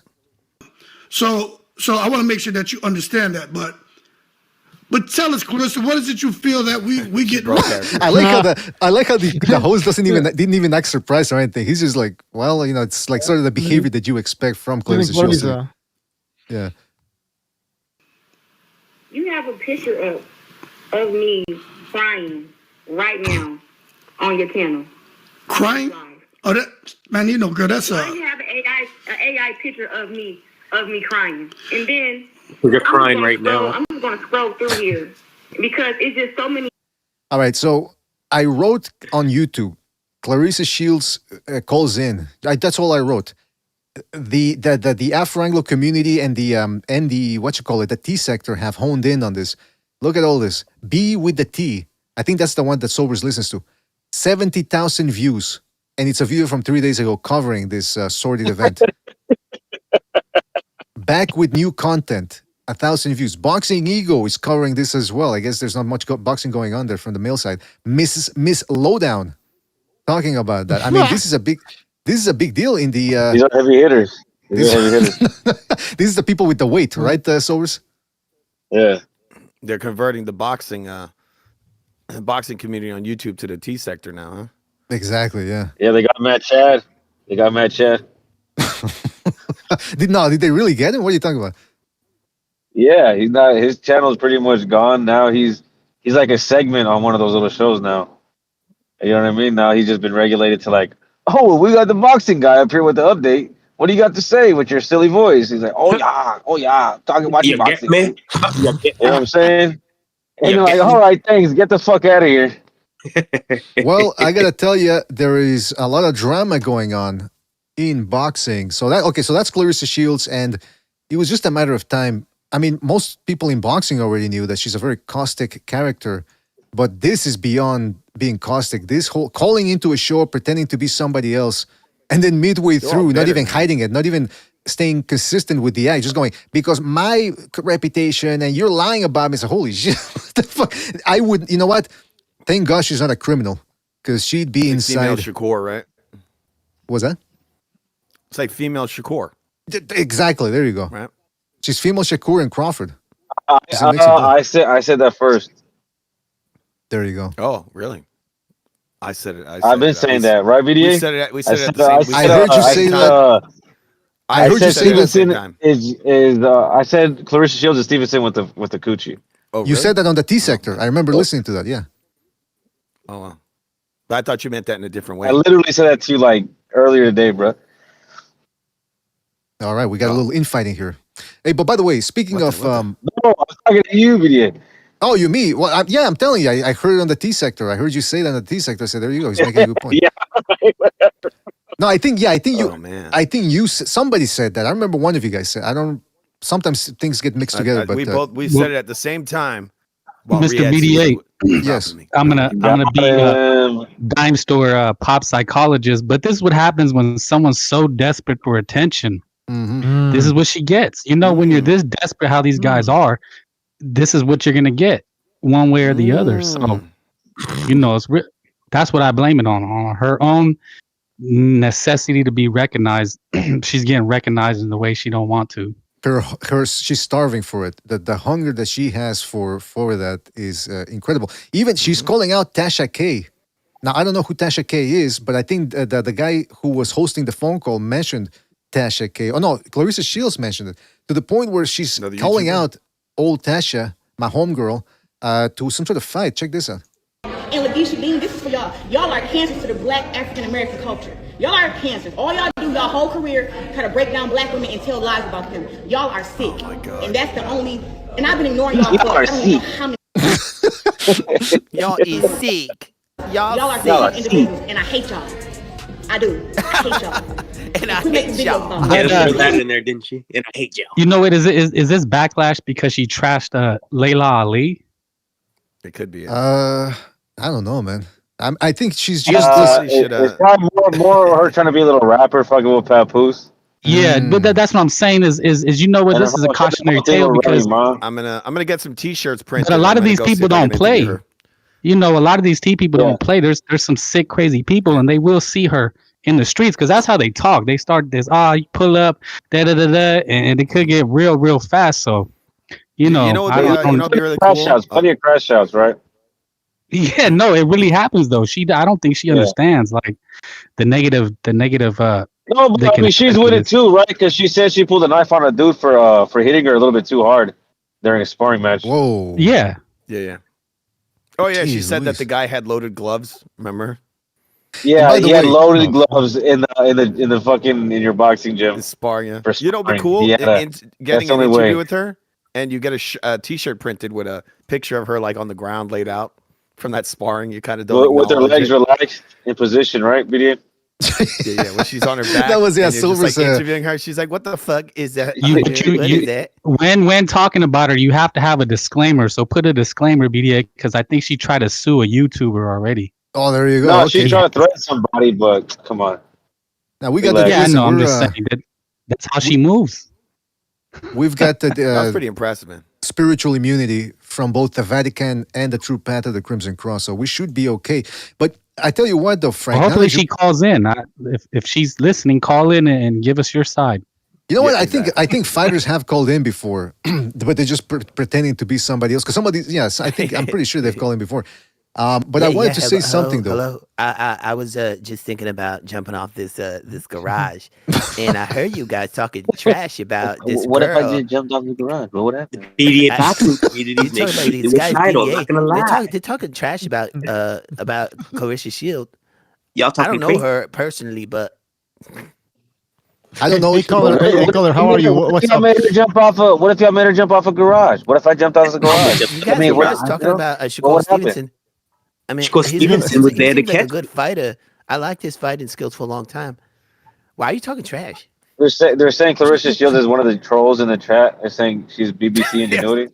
Yeah, we'd be surprised. You get a caller. You ask him, "Hey, how are you?" I'm just here. I'm okay. I'm here chilling on top of a garage. Anyways, I want to. You hear Shakur Stevenson in the background there. You still got any more lube left for tonight? We still got any lube? It's like, oh wow, what's going on here? yeah. But to Frank's point, though. You got this. What was Shakur yelling at? No, sorry. Oh yeah, I think some of you guys. Yeah, I think some of you guys weren't there because we played it at the end of the show. I think Sobers wasn't there for it. Okay, so we played a video of Shakur Stevenson for the 5th time, promising to put belt to ass. He's gonna beat up this guy. He's gonna beat up that guy. And I think it's because of the people that they surround themselves with. They're not honest with them about what type of performances they had. Check this out. This is Keyshawn Davis in training camp with Shakur Stevenson, and check out what Keyshawn Davis is yelling. Here, look at what he's screeching. Hold on. Here we go. Let's go, Core. What they talking about, Core? What they talking about, Core? T.O. what? That nigga scared of you. That nigga scared of you, gang. Nigga know he fighting. Nigga know he fighting, man. T.O. ain't shit, man.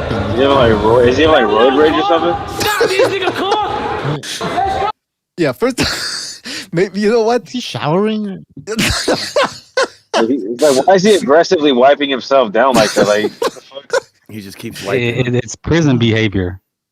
Yeah, he's already dry. He's already dry, dude. Relax. He's like still like ice scraping. He's like giving his skin abrasions and shit. He's like showers is next, dog. He's about to hit some showers. Frank said that's prison behavior. Yeah, no, that is. Oh, yeah, I was going to say the same thing. They were playing with the towel, right? When they angled the camera the other way. They were like whipping Stevenson with the towel, weren't they? They were whipping him with something, right? Well, first of all, they're playing with that towels fast and reaction shit. time. That's what they were doing with that. It looks like he's tweaking or something. You know, when tweakers are scratching themselves, that's what it looks like. He can't stop compulsively scratching It's himself. like he wants to jump out of his skin. Yeah. But by the way, check this out too. Check this out. What they talking about, Core? What they talking about, Core? T.O. what? That nigga scared of you. That nigga scared of you, gang. Why did he say scared of you, gay? What's wrong? Gang. Gang. Scared of you, gang. Scared of you, gang. Scared of you, Are you gang. gay? We need He's trying to say gang. He's trying to say gang. Oh, gang. I gotta ask, is this? I hope this is not an open gym. Imagine if you're the only white guy in that gym. You'd be scared as shit. You know what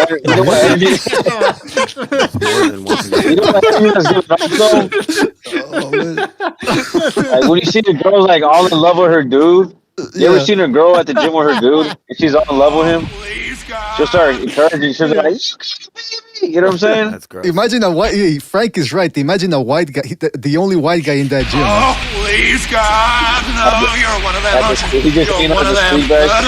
No, kill me, please, no, please. Oh my God! Don't kill me, don't kill me, please. Oh God! You don't want to be in that gym as the only white guy. You will be targeted by Crawford. Oh yeah, then he wrestles you. Yeah, then he tries to wrestle you from behind. Show you how strong watch he out, is. guys! Watch out! Crawford's here! Watch out!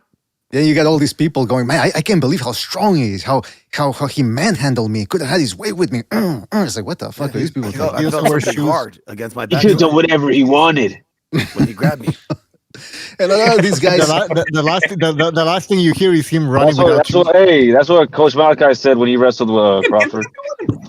Yeah, and a lot of these dudes do that in front of their wives and their girlfriends. Almost like they get off on it, like some sort of reverse cockle. You want an interview? Stop it. He said, "You want an interview? You got to wrestle me." I have to dry hump you. I must dry hump you. And he's like, "Okay." That's what Crawford does with every interviewer. That's the price. The lights turn off. You know it's happening. You know what's coming. He's like the Undertaker, right? He's like the Undertaker. It's like I made it. I made it. I got out of here without Crawford, trying to grab me, and then the lights go off. You're and he's behind your back. Hey, that would be a good video game. That'd be a good video game. That's when he wraps his arms around you, gets you. You know what? That's the next Oscar. That's the next virtual reality. What do they call it? With those head gear that people wear for the virtual. The Quest. Whatever 3D, whatever. What's it called, man? Optimus. No, what's it called? The thing that you wear, the headset. The Quest. The Quest. Okay, yeah. Do one of those where you gotta go through a gym without Crawford wrestling you. That would be let me tell you, man. That's a bestseller right difficult. There. That is difficult. I shouldn't even have given the idea out because now people are gonna steal it. Mate, the Sheik is listening. He's gonna steal it. He's already doing that. He plays that game in real life. Casamigos he wants Crawford to wrestle him. That's the difference. Casamigos in the chat says, imagine trying to train and some loud dummy won't shut up. Yeah, that's that's a good point, man. You're trying to train. He's like, come on, Core. Yeah. You gay, Core. We gay, Core. It's like, what? I mean, come on. But speaking of weird antics.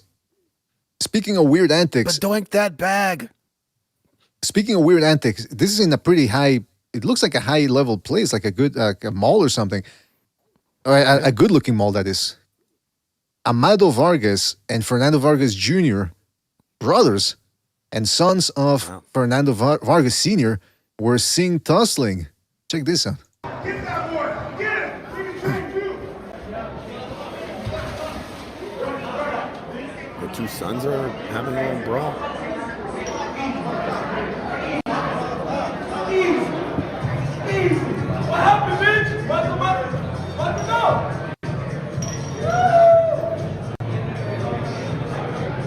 Apparently, they got kicked out and banned from this fine establishment. Apparently, people are saying that it's over a woman.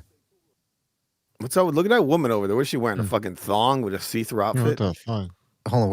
What is that? See, I mean, come on. You go out, you go out dressed like that. See, people wonder why society is crumbling. It's because women. Crawford wears that in Turkey's house. He wears. Oh man, Crawford, come here. People are saying that it's over a woman. Give me your hand. Give me your hand. Nothing more tragic than a woman breaking up a brotherhood. Why is it the Cookie Monster voice? What the fuck was that voice, man?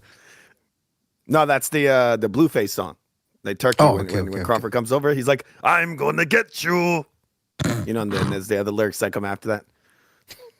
But yeah, this is a sad state of affairs there with the Vargas brothers fighting each other. Then again, I don't know these people, so what do I care?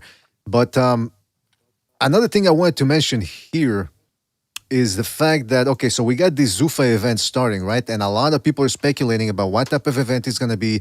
Is that promotional outfit going to be a success? I don't know if you guys saw, but they have a belt. They have two things. They're going to recognize the Ring Magazine belt, and they're going to have an in-company symbolic belt, I suppose, that they're going to be promoting. Now, that's the other thing. We mentioned in the last show that Jai Opetaya has signed with Zuffa Boxing, TKO Boxing, excuse me. I keep calling it Zuffa Boxing, but TKO Boxing. And some people on Twitter were saying, well, we don't understand why he would sign with them because he said he wanted unification fights. And TKO is saying that they don't want to pay attention to the sanctioning bodies. But pay close attention to what TKO said. They're going to recognize the Ring Magazine belt. So to me, that's a win because they're not going to be, the fighters aren't going to have to be doling out money to the sanctioning organizations, which is something that people should have done from the get-go. So listen, PBC, they tried that, they were going to try out a belt and then at the last minute they couldn't. But I think in part that's because the infrastructure wasn't there yet to try to break away from the sanctioning bodies. I think with the Sheik in place and on Zuffa's side, TKO side, I think they're going to be able to make that happen. And I still can't believe that there's going to be people defending the sanctioning of organizations as if they're somehow good for boxing and they get the fighters' best interests at heart. They don't. So maybe that's why Jai Opetaya is going with TKO because he doesn't care about the belts anymore. He only cares about the ESPN rankings and the Ring Magazine rankings. And imagine that. Imagine if he goes up to heavyweight one day and you see him with the Ring Magazine belt. Ringside, Gold Coast Convention Centre. I mean, that would be quite something. That would just be a magical moment for him to be having that belt. The Gold Coast Convention Centre. I'm telling you. Yep, exactly. I think they're trying to set up that Benavidez fight. They're trying to get that guy, ahead of time. On time, I think and that's ahead the next of time, fight right after that Zerto fight. Mm-hmm. Maybe. Yeah, because everybody's talking about the plan is for Benavidez to go back down, but it's why not just? But I think they want him to fight Zerto. Yeah, Zerto, and then fight this guy Opetaya. makes more sense to me. Who's just ripe, ripe for the taking. That guy. Mm-hmm. Good luck. He's not looking too good. Saw his last fight. Garbage. Opataya would kill Benavidez. Yeah, a lot of people are talking about Opataya's last don't think performance, so. and now they're saying he's gonna garbage. He's trash. people are hyping up that Anthony He's Yarde. gonna get his ass whooped. That guy. Now, Opataya would like kill garbage Benavidez. versus Opataya in that one. the dude he fought. Are you putting too much into that last performance, though? FU, are you putting too much? I've always thought he had problems in the past that I was like, yeah, this guy is not as good as what people make him out to be. I remember he fought this really old fighter, and he was just struggling with him. I forgot the guy's name. Breedis. He fought somebody. Maybe it was Breedis, and it was just terrible performance. Breedis is a veteran, but yeah, still, I think it was. He's done better. He fought him twice, right? So yeah. I mean, you got to think that Breedis, really even though he was older then, but that's still the dude that gave Usyk his toughest fight ever in his career. I mean, that dude's a good fighter. Yeah, but if this guy's, they make him like he's the boogeyman. He's deadly, but then he's like struggling with this old guy. I mean, it's pretty terrible.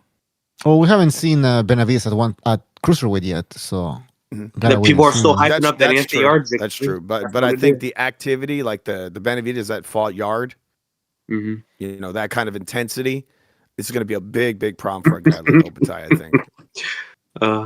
Opataya isn't Yarde. That intensity is gonna fuck up a lot of these guys. Opataya would have killed Yarde. Come on, man. We can't compare those two. I don't know about that. Judging by his last performance, where he's getting fucked up by this guy who's just garbage, like not very good at all. And he got dropped, didn't he? He got dropped. He got all busted up. I think he got hurt really bad. Can't remember. If he got I think he got dropped once, and he was getting all busted up by this. And the dude barely threw punches at some point. It really was the dude he was fighting at. Yeah, he's the reason why he lost, because he wasn't actively being raising any real intensity. He was just kind of throwing one punch at a time. And so Opataya was able to outwork him. But if it's a Benavidez, it's a totally different story, because he's going to be outworking this guy.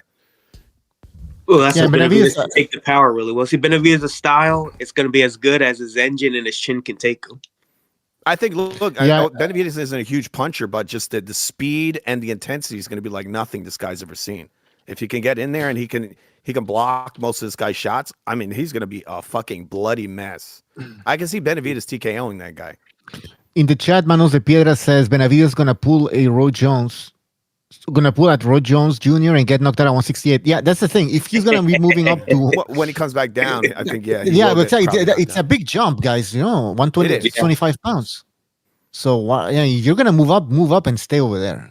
But then again, he walks around at 230. So here's my thing, because I hear what Fu's saying, and the Benavidez has a good underrated guard, although now more and more people are starting to realize it.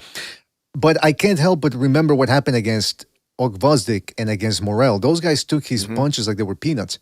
I'm pretty sure they didn't feel good, but they were willing to take him on like the guys at 168 who it felt like they were fighting Golovkin or something, the way they were moving away from him.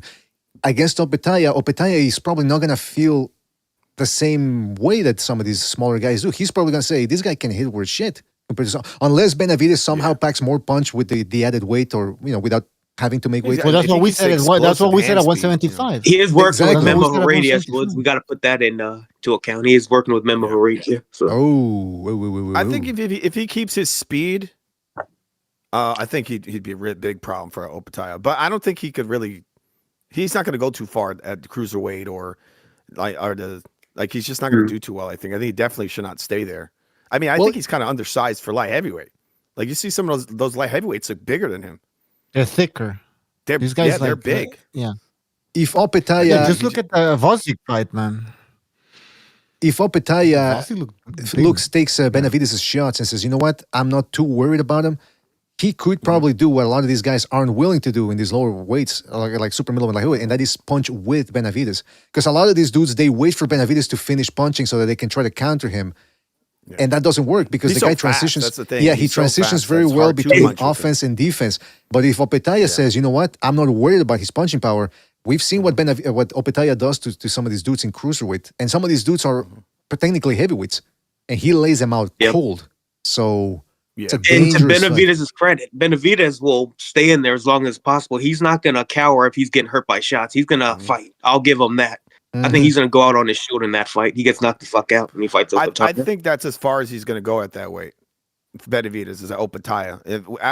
If he beats Zerto, then for sure he should fight Opataya, and I would pick him to win. But it's dependent on how he looks versus Zerto. Like if he really can't crack an egg, and he loses most of his explosiveness, then yeah, he should just not fight there anymore. Like you just shouldn't be doing it because he's not like the most slippery guy when it comes to footwork. You know, he's gonna be in a fight when he's at that weight. Well, okay, but let's talk about real quick. What about the fight that is happening, which is Benavidez versus Sudo Ramirez? Most of you think Benavidez comes out victorious in that one? Yeah. I think he got him. I'm picking Zerto by decision. Is that right? That's what I'm doing. Yes, I've been picking Zerto for a while. I feel like he can take the onslaught that Benavidez is going to dish out. I think the angles is going to give Benavidez problems. I know that he's probably going to be slower than Benavidez if we don't see that he keeps the speed up. But I just feel like those combinations and the timing, that's what's going to offset those combinations from David Benavidez. I think people really underrate the defense and the footwork of the southpaw. I think they call him Zerdochenko for a reason. He's not quite on that level, but he does things similar using the southpaw stance that Lomachenko and Usyk do. I do think he does come out on top. 8-4 type of decision. It's not going to be a domination. Well, Zurdo's power doesn't seem like it's all that, but then when he fought Chris Billam-Smith, there were times where Billam-Smith would clinch after getting hit with some of those wall-ups, so evidently the guy, Zurdo, is heavy-handed, and these are guys that, Zurdo doesn't seem like the biggest cruiserweight around. So that's a positive for Benavidez on one hand, but on the other hand, the dude has good timing and heavy hands, Zurdo does. So it's going to be an interesting fight. I still don't really know what's going to happen. But going back to the too slow for good fight. Benavidez. Yeah, it's definitely a good fight. Slow. I think Benavidez is going to fucking turn his head into a punching bag. All right. He's too slow. Man. Way too slow. But I wanted to bring this up, though, because we were talking about TKO, and there's a lot of people. I don't know. I hate to cast aspersions on people, but I think some people are getting paid to shit on TKO boxing. And then the argument that I hear for some people is, it's interesting how a lot of people called out the PBC, but they don't call out TKO. So they're trying to really, not necessarily poison the well, but they're trying to cast aspersions on people's motives for not criticizing TKO. Yeah. But I'm thinking, wait a minute, when the PBC came on board, I can only speak for myself. Man. I was looking forward to the PBC because I had no idea about what they were going to do wrong. Like everything that ended up transpiring, I had no idea it was going to happen. So I was rooting for the PBC. Yeah. The only reason a lot of us here talked bad about the PBC throughout the years is because of the things they did. We didn't just make shit up and, let's criticize them for the sakes of it. No, we criticized them because it deserved criticism. So it's the same thing with TKO boxing. If they come out and they start doing bad things, of course we're going to criticize them. But to criticize them preemptively when you still don't know for a fact, some of these, the argument is, no, but they're going to because I see the signs. Yeah. Well, I mean, again, let's wait and see. But this whole... they aren't as well organized, PBC. No, definitely not. They were stuck in between two worlds there. They didn't really know what the hell they were doing. That's the thing. They really didn't. I mean, the story was that Al Heyman refused to delegate power in most things. He wanted to take care of everything. And like Jimmy kept saying, this dude, he's not a boxing guy. He's a music industry guy. And Jimmy even went as far as saying that perhaps Al Heyman actually deep down hates boxing because his brother used to be a boxer. And I think he got CTE because of it. So, and you know what that type of screw-ups can go up in boxing. So that was Jimmy's theory. But I wanted to get to this, though. Jake Donovan, who's still with boxing scene, apparently tried to get access to some of these events, these upcoming TKO events, and his press credential was denied. He claims it only took 37 minutes to review and deny. And then he says, Turkey's pettiness will never cease to amaze me. Now, since everyone's casting aspersions on people's character, not for nothing, but Jake Donovan is part of boxing scene. Boxing scene is owned by the same people that own Pro Box. Therefore, they are TKO's rivals. So if you want to talk about motives, there might be that motive why boxing scene is shitting on TKO boxing so much. Also, I still remember a time where PBC wouldn't allow certain reporters on the scene for their events. But it brings up the larger question that I want to pose to you fellas, which is that on the one hand, I understand that these are private events and they can deny access to certain journalists if they wish to do so. But on the other hand, I'm a free speech guy. And so what happens if all of a sudden they're for some reason, you never know, stranger things have happened, all of a sudden Zuffa, TKO, whatever you want to call them, they start getting cozy with Google, via political contacts and so on and so forth. And all of a sudden, we start getting censored. because they don't like the criticism that's coming their way from us if that ever happens. So, what is your stance on freedom of speech, and are you guys okay with certain reporters being denied access to these events? I don't think it's right. I think they should allow access, especially if they're, a respectable reporter asking real questions, right? I don't think they should be restricting their access. I think guys like Ariel Helwani for sure should get their access restricted because he's just a little drama. He's a little drama bitch who doesn't even know anything about boxing or MMA, and he just comes there to create drama. That's all he does. But if you have a legitimate reporter, then yeah, he should have that access. But I don't think this is really going to affect people like us. Right? I don't think it's going to happen. This is going to affect not on YouTubers and shit. Yeah, right? it's, the real media, us, Yeah. But guys like Daniel Raphael, whatever, it'd probably a guy like that if he speaks, negative advice, but he never will. He never does. He's a mouthpiece. So, because look, if you look at the track record with the UFC, yeah, they're very tight with their video content. But when it comes to opinions, you have free speech and you can say whatever you want about this shit. Well, they're just probably not going to let you into any of these events, which is already not going to happen. So who the fuck cares? Speaking for myself, I don't give a shit. But it's not cool. You can't censor free speech. What the fuck?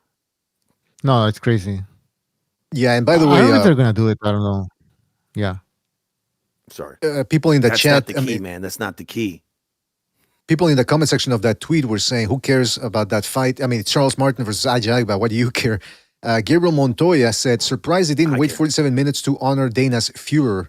So he's throwing out Nazi. He's not calling them Nazis per se, but then somebody says, you know why they ban you? Because Pro Box is boxing scene. And then Jake Donovan goes, it was the same when I contributed to Uncrowned. It doesn't matter the address. And then the guy goes, well, they don't like Uncrowned either because of Ariel. So again, somebody brought up the whole boxing scene thing. Somebody says, who cares about you? And then the guy goes, well, so again, why? See, I don't understand. I try to reply to people's comments on YouTube, and then I see some stupid comments, and I don't reply to them because am I going to go back and forth with somebody? I don't understand why Jake Donovan does it. He goes, well, don't follow me then. But yet you broke your ankles to race into the comment section, so apparently you care. And then somebody goes, you post pop-ups for anyone following UFC or Zuffa boxing news, so the algorithm worked for you. But if you're one of those people who feels the need to endlessly pester the UFC about fighter pay, then yeah, who cares about you? And they went on back and forth. Is that the white guy? That annoying white guy? Well, I'll tell you about this, yes. I don't know if you guys can see the picture, but he was the one who looks like Shaggy. The one who looks like he's from Scooby-Doo. Oh, no, that's Sean Ziddle. Oh. By the way, don't be like Jean-Jacques Richelieu. Remember the guy who wrote in talking about the corporate phallus and all that? Jean-Jacques Gabor? No, no, not Jean-Jacques Gabor. But he said he predicted that Ziddle is going to be working with TKO one of these days. He was just trying to get on their radar, perhaps. So you never know. No, but this is Jake Donovan. He's the boxing scene guy, and I think he was in somewhere else. Doesn't it say here? No. Dana's like, I'm the only bald guy around here. But he's the one that he got into trouble because, he got into trouble with some people, particularly Jimmy, because Jake Donovan called out Teofimo Lopez and called him pretty much a racist when Teofimo Lopez said that ESPN was only trying to prop up Afro-Anglo boxers more than all other boxers. And so this guy said, that's racist. They should censor him. But hold on. Yeah, he's a piece of shit. But let me just finish. So this guy called out Teofimo Lopez for that. But then it turns out that Jake Donovan used to be on these Twitter spaces called Chicken Talks, which was predominantly an Afro-Anglo type. It was like LDBC. But they were quite obsessed with race, as these LDBC-minded people tend to be. And to the point where after Spence versus Crawford, a lot of these guys were pro-Spence, they started saying that this fight, I got the audio here somewhere, this fight wouldn't have happened with the Jew. And he's talking about Tank Davis. Well, actually, let me play it to you. So anyway, it turns out that Donovan was in those conversations. And so people started saying, well, why won't you call them out, though, after this happened? And then he finally ended up calling them out. But he sort of did so under duress more than anything. But I'll give you a clip here. This is from the Chicken Talks right after Crawford beat their hero, Errol Spence. Like I keep saying, and I hope more people. Fuck, hold on. The volume is very low. Hold on, let me try to boost it here. Give me 2 seconds. But yeah, so they were pretty pissed that Errol. I mean, this was a meltdown. keep saying, and I hope more people unfollow me because I believe in black supremacy. So please unfollow me. If you're not black and you don't believe in black supremacy, like myself, I believe in black domination. I believe in putting these motherfuckers. Black Who domination. Is that the white guy? Black domination. No. No. That's okay. Maybe I should have clarified. This imagine is that the white? Imagine Jake Donovan saying that. No. This is something called chicken talk, and this is the main guy who's an Afro Anglo, and this was after Earl Spence. All right. So it's interesting whenever they talk about. I thought it was that dude. I thought he was wearing like one of those like tennis visors. Where it's like the top's gone. He has it like backwards. Myself, I believe in black domination. I believe in putting these motherfuckers foot on your neck. So please unfollow me because I do not want to hear no motherfucking. See, when their fighter lose, they have meltdowns. No other group that I know of has meltdowns after. But these dudes, they go over. And anyway, check this out. This is what he had to say about Al Heyman and Bob Arum. This motherfucking Bob Arum. This motherfucking evil ass Jew. He's an evil Jew. He's talking about he's not going to. So then he got banned from Twitter. Hard J. Oh yeah, he started with the hard J. He didn't even say Jewish. He said Jew. Because the hard J. So yeah, that was that's some of that little preview of what you can catch over there at Twitter. Yeah. Even though that community, as far as I know, doesn't exist anymore under that name because again, that main guy who we heard talking was banned. But Donovan used to be in those groups, and then people put pressure on him to call him out, man. You called out Teofimo Lopez, so that's essentially what ended up happening there. Wow. So yeah, okay. So and I guess he never called him out, huh? I think he did. I got the tweet here somewhere where people were pressing him for that. Hold on, let me see if I can find it. I actually covered that in the best shocking moments of 2023, but we had to take that episode into containment. We had to contain it because of several reasons. All right, so I'm putting. This is a conversation where people were. So that's him calling out. See this thing I'm putting up here? That's when he was calling out Teofimo Lopez. And then I think I have some where people were calling him out. So that dude's chilling in that anti-Semitic room? Oh my God. I mean, hey. Maybe that's why he's against the Sheik. Because, Jews and Arabs don't get along with each other. So maybe that's... Nah, I'm kidding. I don't know. No, you're right. You hit the nail. They deserve each other. You're right. You hit the nail right on the small hat. Anyway, listen, I don't even want to get into this. This is, to me, I mean, this is just... I know there's still some people that are shocked by this, but I already know that... We already know. BDA, the new T sector. That's right. yeah, why not, man? Why not? I wanted to play this, though. BDA, tier sector Sipping edition. the chamomile tea with BDA. Green tea, not chamomile. You heard what that bitch was saying today? Yeah, and then I'm gonna call into... I'm gonna call into shows pretending to be somebody else, and I'm gonna put on like a white guy's voice. Exactly. You talking bad voice, about? Right? You're talking about. Y'all call it BDA a racist? Oh hell no! This ain't no boxing channel anymore. I don't know what it is, but it ain't boxing. We ain't trying to do that no more. Hey, by the way, Don Charles. I'm gonna decide for you what your channel is.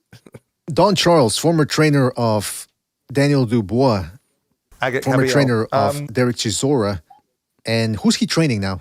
He's training somebody else. I forget, but he says Dubois. Who's that?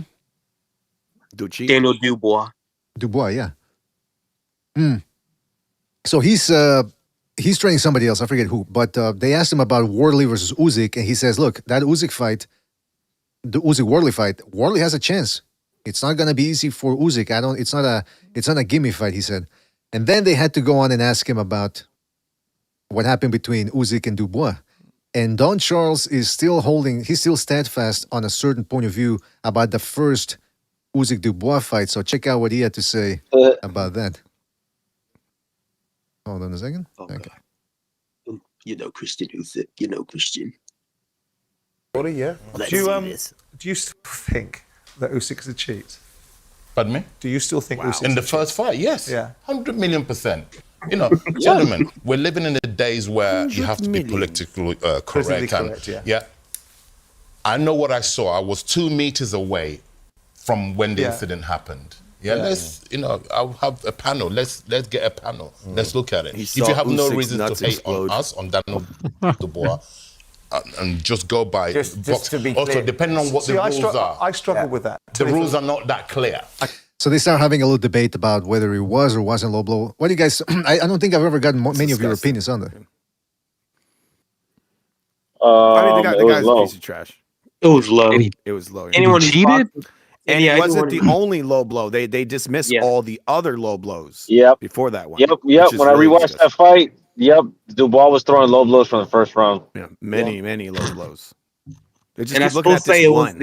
was the uppercut motion that hit him a little bit below the waistband, which that's a low blow. And if anyone who's wore a foul protector before, everyone knows that connects to your jock strap. And when that uppercut, it drives it up. It squeezes your testes. That shit's gonna hurt if anyone who spars them. Your It squeezes your testes. You get hit there, it goes. It's your That's exactly no-nos. Yeah. Dark Hado says BDA is going to be wearing hair rollers while gossiping. Well, who says I don't do that already? I mean, come on. No, but the only reason why I would do that is when I call into the T sector because I got to be in character. I got to be I got to be in actor mode. I got to be in. You can say girl. It's method acting. Girl. Yeah. Exactly, it's method acting. Yeah, so if I'm gonna play a character so that they don't know that I'm calling. Wait, here, practice a little bit of here.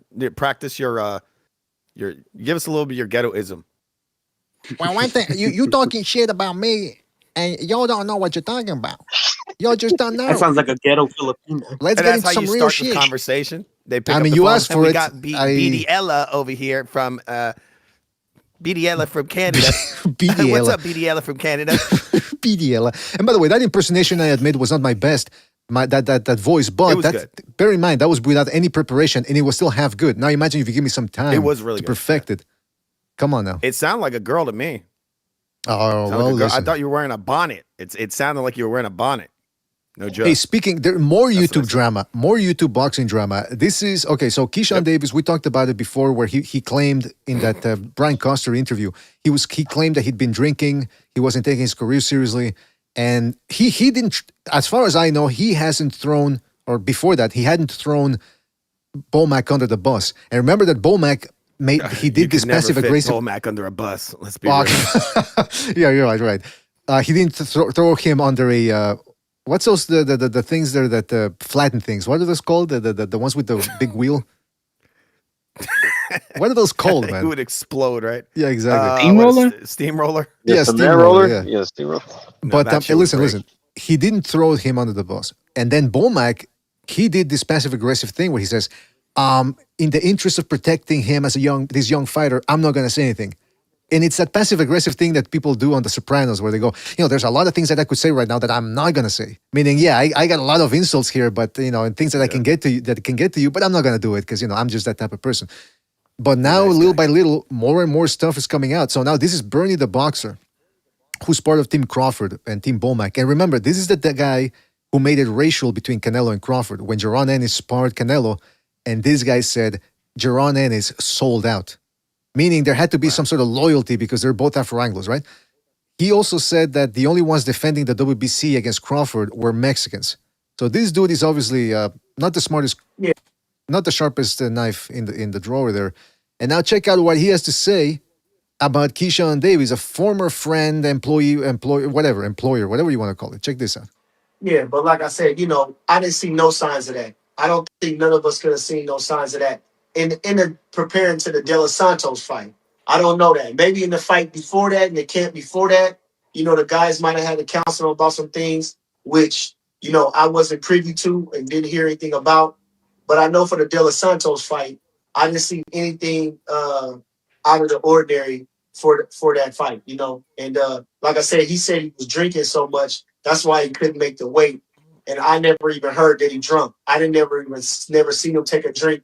I never heard that he drank or nothing. And, to drink every day during a training camp the way we put him in is crazy. I don't know how he was able to sustain himself, for that time. Sustain himself. If I'm being honest, If I'm being honest, well, why are you or are you not? I mean, what do you got to preface it by? Are you if I'm being honest, dishonest? Yeah, exactly. For that time. And I'm gonna be if honest. I'm being honest,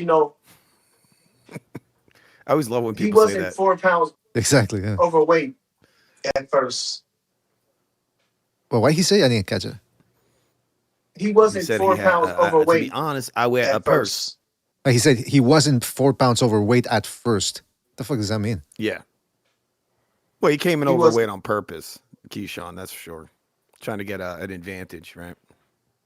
So, well, that's news.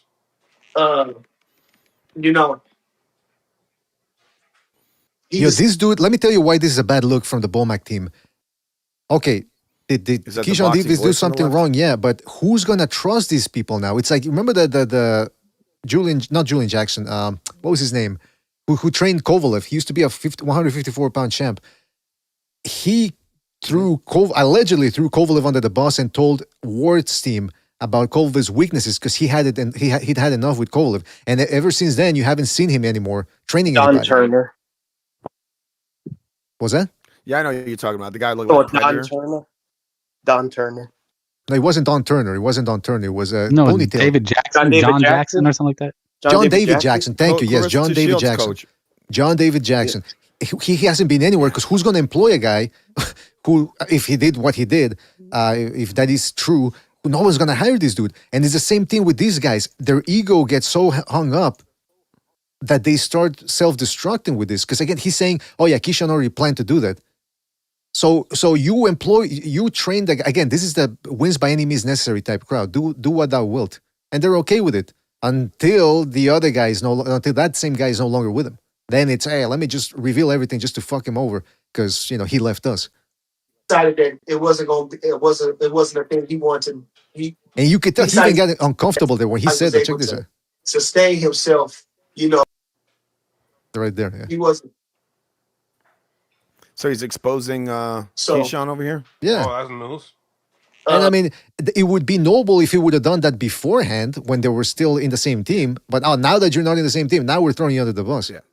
I'm telling you, we made that assumption, right? That the guy was intentionally coming in overweight. He's of course. Just like, now he's just nailing it. If I was my guess, he probably stiffed him. He probably stiffed him, That's what I would think. Oh, what do you mean by that? So they're like, well, if that was his trainer, he was probably supposed to pay him. Yeah, he didn't pay him for that last fight. Sometimes I stiffed him. Hey, what's the saying? Fuck you, pay me. That's what I would do the same thing.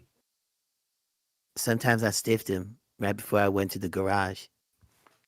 the infamous garage man, yeah. But so breaking news, as I talk about this, an hour ago, Keyshawn Davis doing an interview on Fight Hub TV, and the title of the video, of course, as provocative as possible to get views, Mind Your Business. Keyshawn Davis tells all on Team Crawford split. See, I knew as soon as I'd heard that they'd split, and then when I saw that passive-aggressive statement from Bomac saying, in the interest of protecting this young fighter, I'm not going to say anything, I said, oh boy, acrimonious split. A lot of hostile, a lot of animosity in there. Let's have a gander here, see what they got to say about that. One and only, you see him. Oh, he added more art in the background because he had the Keyshawn Davis painting over his bed. Now he's got nice. other stuff. Wow. There, yeah. I don't see it in the Discord. Damn, stream. I'm impressed. It's like cut off at the top. Is that what? There's more there? Yeah, zoom out. I think. Maybe zoom in. Don't worry about it, Food TV. It's gorgeous. It's there. I see it in the YouTube stream. I'm gonna zoom in. Yeah, he added more pictures. I see. Yeah. He added the pictures of him and Shakur, didn't he? Oh my God. That's my baby. Known as the businessman. That's my brother. Out there available right now. Wait. His nickname is no longer the businessman. What is it now? Businessman. What we going by now, man? The Amazing. What is it? The Amazing. This guy got press passes in the background. I'm no longer the businessman. I'm Jigga Man now. Why is he like doing a video by what is that? Is that a bed? What is that? Is that a it's a bed. It's a bed frame. Yeah, it's a bedroom there. He's like a straight up YouTube streamer, right? He's up with that's where he does that's where he does his OnlyFans. No, but you know what though? Exactly. Yeah. I wanted to. What the fuck was that? Yeah, it sounded like a big ass fart on a wood. Yeah, somebody. It sounded like somebody put the asterisks right next to the mic so we could hear it. Specific. It was oddly specific for TV. What the hell? It sounded very woody. Someone ripping ass on a wood table. What the hell? Exactly. Wait, no one's done that? No one's done that when you're in the elevator and you press your ass cheeks against the wall so that it sounds even louder when you finally let one out? If you want to scare some people, if you want to deflect and they don't know it's you because it ricochets. Because I'm the only one.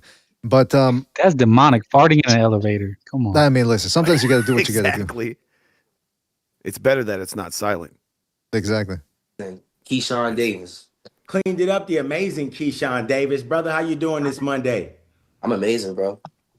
Doing great. All right, so I think Fight Hub, they saw the Custer interview and they say, you know what, we need to get a real Afro Angle guy to interview I'm amazing, bro. Keyshawn. They don't need another one. My brother, what happened? My brother. I mean, come on. What happened? What happened? What happened? The scuffle. A scuffle. At some point, happened. Custer's going to be interviewing that guy behind jail cells. Oh, come on, man. Come on. He's like, come on, what man. happened? You could make a great sketch with that. It just keeps escalating. It goes from him in a prison cell. No, it's the interview. Then he's in a prison cell, and then he's getting lethal injection. Come on, man. Jesus. What happened? I'm interviewing Keyshawn from Death Row. My brother. What happened? My brother. I mean, I got to tell you. And then it's the lethal injection, and Custer's the one injecting him. My brother. What it's Bernie the boxer. He's the one injecting him. That would make a good cartoon. It would. Hey, he was standing on top of a garage, Keyshawn Davis. That's what we saw in the before last episode, and how he wanted to jump. Do you think they should call him, his nickname should be like Mick Foley or something? Because didn't Mick Foley used to jump from garages when he was an amateur wrestler or something? I was at the top of the steel cage, and I was like, what happens if I jump off of this? Life good? Undertaker threw me off. Always. Okay, here we go. January 31st, back in the saddle. You got Jermaine Ortiz. I'm going to fast forward here to try to see if we can get some of the juicier bits. Just to be around him, just to see. He said back in the saddle and then he burped. I think that's what happened. You see that? Ethic that he has since he was a kid up until now. He still has it. You know what I'm saying? So it's just a blessing for me just to be around and see it. Keyshawn, I want to get your opinion. There was just a fight announced, kind of surprising to some people, not to others. Mario Barrios, Ryan Garcia. All right, hold on. He's focused a lot. I can't stand another Shakur Stevenson question about. I can't hear another 2-minute rant about how they're brothers and they love each other.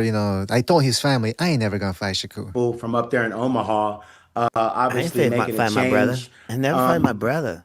I watched the interview with you a couple of days ago, and there were some startling revelations that made me wonder. You talked about the drinking during the camp in preparation for Garanchek. Is that correct? Or was that misquoted? The fuck? Why is he rearranging the webcam and then staring into it like don't ask me that question, bro? Do you see my eyes? Honestly, bro, I made a big mistake talking about my damn personal life because people don't care. People really do not care. They care, believe me. Care about what I was doing. I care. Or fucking what I should have done personally. You know what I'm saying? So I'm gonna just say it on record too. I should never even put that out there. Because now people talking about, oh, you lying. Fuck it, I'm like, whatever, bro. You know what I'm saying? So y'all just take it for what it is. And I'm happy, Keyshawn, that you said what you just said, because I really want to give you a platform and a chance, unabated, to go ahead and tell your side of the story. And I'll preface it with this. Given the fact that you were training so hard every day, and with Terrence Crawford and the people that you were around every single day, looking these guys in the eye, my brother. How was that experience to be hiding something so egregious to a level of fighter or champion such as you? Well, again, I spoke on this before. That's what I'm confused, because from what I gathered in the Custer interview, he said he was drinking after the fight, but now apparently he was drinking before. Is that confirmed that he said that he was drinking before the De Los Santos fight? He was drinking in between rounds. It wouldn't surprise me, man. No, but I mean that is bizarre, man. I mean, that's Ryan Garcia level of craziness right there. People thought that when I missed the weight back in June that I didn't really care. But like, bro, I come from the trenches, bro. You don't show no emotion. What is this thing with him and Shakur Stevenson about the trenches? We came up in the trenches together. The trenches. What trenches? You're amateur boxers. It's not. I mean, it's not the easiest thing in the world, but you weren't in an actual fucking war. You know what I They mean? act like they were. What's that guy? They were Coney kids or World War something. One. Like, What is that? Coney kids? What is that? yeah, in the Congo, you know, they take the little kids and arm Oh, them. right, Uganda too. Okay. Yeah. I can't even- Yeah, like they were child Even- soldiers even- forced to kill other kids and chop off arms or something. Yeah, come on. And I just built that guard up so well that people really thought I did not care miss a weight. And I understand them because I really didn't show any emotion towards it. And it's a gift and a curse. You know what I'm saying? That day I cursed myself. So like it's nothing to me to hide things, hide my true emotions. It's fucking nothing. Well, he just said that he regrets sharing it, and now he's saying, well, you know, I tell it all. Well, so which one is it? Do you regret saying it and you're not going to do it anymore, or you're an open book? It's just like it sounds like a story. He's some narrative he's trying to bring up. You know? Exactly what I'm thinking. I'm thinking he's full of shit. They Bernie the boxer busted him out. They said he was scared. That he could have made weight. He didn't want to make weight. Right. That's why he was drinking, right? I mean, he was scared as shit. Are you saying that was a coping mechanism for the anxiety he felt? That's what I would think if I'm hearing what that guy Bernie the boxer said, and I'm listening to Keyshawn try to wiggle and worm out of it, because he's not being straightforward. He's being deceptive. He's being circuitous. By the way, I like how you caught yourself there. You were going to call him Key. I noticed that, by the way. You were going to call him Key, and you said, well, Key, Sean. So, yeah, thank you for that, because I don't... This whole thing of calling guys Kerr and my boy. Almost. That's my boy, Key. Next thing you know, Frank's going to be, I ain't never going to criticize Shakur. That man, my brother. I ain't never going to criticize him. Next time you're seeing with a towel, you know, yelling and shit. Boom! Come on, Kerr. Come on. What was he saying? Come on. No, Gay, you gay. Let's go, Gay. Let's go, Gay. Let's go, Gay. Let's on, go. Gay. What was that, man? Teo. That needs to be our new alarm. What's donation it called? The alert. Yeah, donation alert. Donation alert. Come on, Kerr. What you gonna do to him, Teo? Yo, FEMA. It's nothing. Hey, by the way, somebody sent me that clip, man. We got to play that because we didn't show it. I was looking for it earlier too. Teofima. I'm trying to find it. Hey, imagine Teofima and the Deontay guy together. Deontay. Oh, Deontay. Oh my goodness. With their wigs. I just love your pirate outfit there, Teo. That's what I'm on type shit. You know what I mean? So it was nothing for them guys. Them guys don't personally know me like that. I just started working with these guys for 4 years. When is this guy going to come out as a woman? No, come on, man. What the fuck? My son. He's the best. And I've been telling you all that. Didn't he say at the beginning of the video that he wasn't going to talk about his personal life? And there he goes talking about his Exactly. personal life. Exactly, Quentin. He's like his brother Shakur. They contradict themselves at every turn. Just stop talking. Maybe that would be the best thing for everybody. That's my brother. I'm gonna braid his hair. Be right back. I can totally see Keyshawn braiding Shakur's hair. Oh yeah, fight. He's gonna give him corn braids. I'm saying these guys don't really personally know me like that. You know what I'm saying? Like within that time, we still get to know each other through training camps. I'm not with these guys outside of training camp. You understand what I'm saying? So wait, I thought he was with the trenches with these dudes, and Stevenson is his brother, and they sleep together. My bad. I meant no, sorry. Because I didn't catch that sobers. What was it? What happened? Well, he's just saying that I don't really hang out with these people outside of training camp, and I'm still getting to know them. But he was just talking about how this Stevenson's his brother, and they're from the trenches, and they slept together. They went through thick and thin. We close. We real close. Look at my nostrils. Yeah. But was he share the same bed? When he says that they weren't close, is he referring to? Is he including Shakur Stevenson in there? Because I think he's talking about the team, like Bernie the Boxer and Bomac and all those dudes. Well, I mean, he's part of the team. He trains with them, don't he? And you know what? Now that you mention it, yeah, he did say in the build-up to the De Los Santos fight on the ESPN preview they did, he said that Bomac's like his father, uncle, whatever, something like that. So you're right. Yeah, there is a bit of a contradiction going on here. You're right. You know what I'm saying? Like within that time, we still get to know each other through training camps.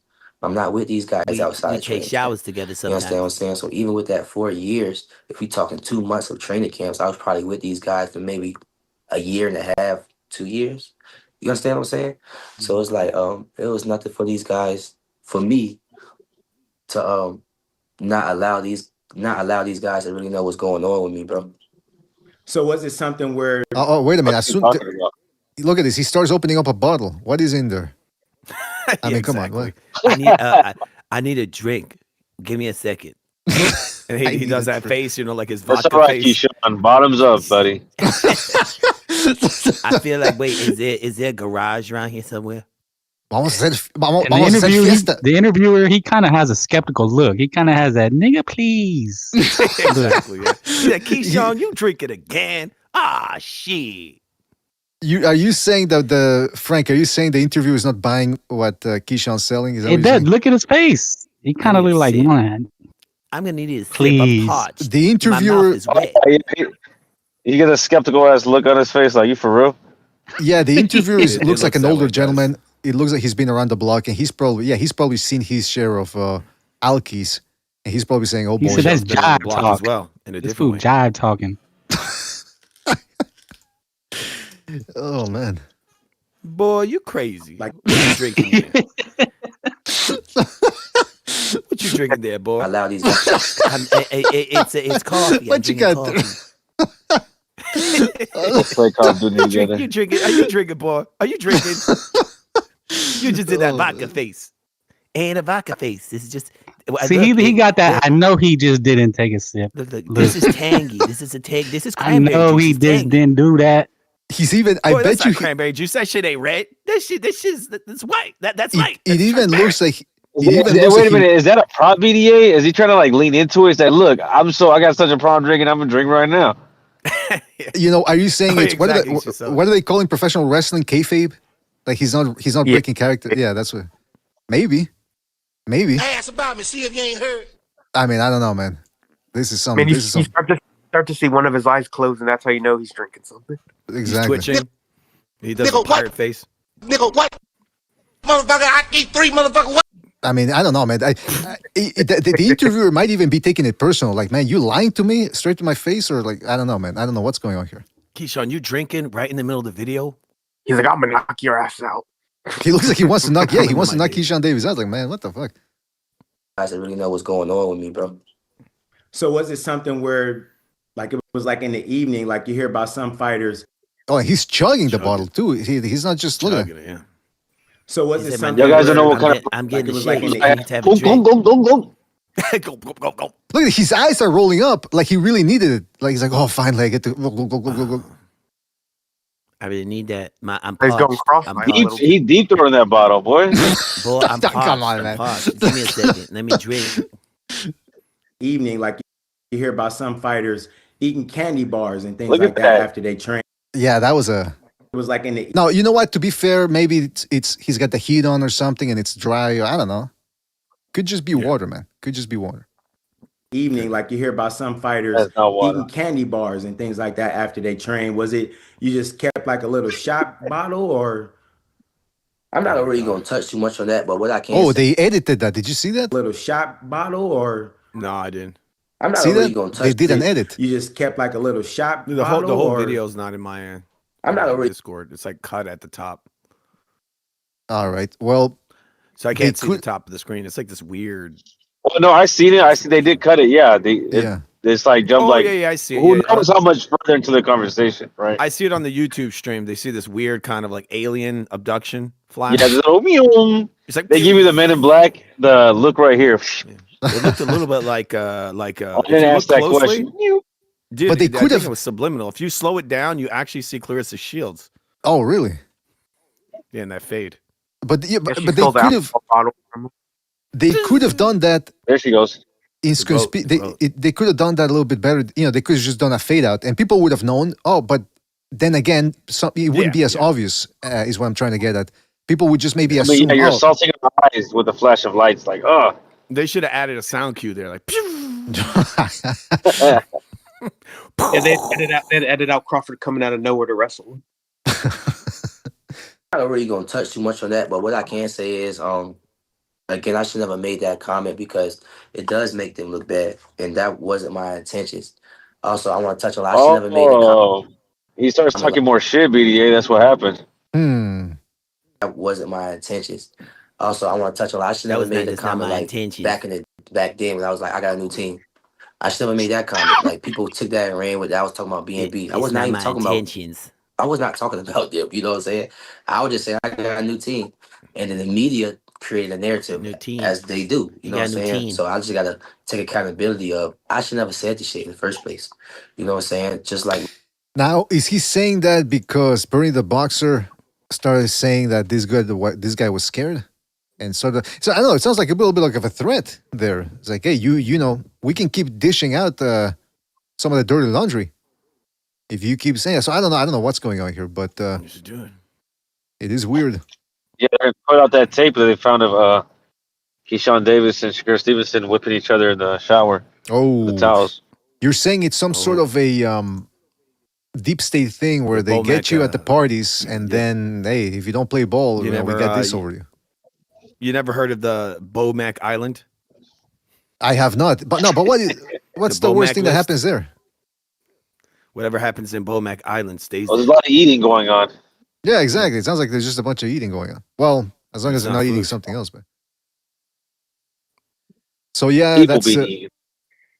that's what we get there. The other thing is I want to mention Duarte versus Richardson Hitchens might be up next. And what I predict from that fight is a lot of clinching. A lot of clinching. Pain. Yeah. Yeah, because Duarte is not exactly the fastest guy. He's not going to jump in like Lemos did. So maybe the whatchamacallit. That's crazy. They let him get away with that fight. I know, man. I know. It's part of boxing, though. You know, that's what people say. But yeah, Oscar Duarte might be getting the Hitchens fight, and you would assume that that's on the zone. But then again, what's going on between Deloy and the zone right now, or Golden Boy Promotions, that is, it will be interesting to see if that ends up on the zone. He's burning also, a lot Brian of bridges, Norman, De La Hoya over there, man.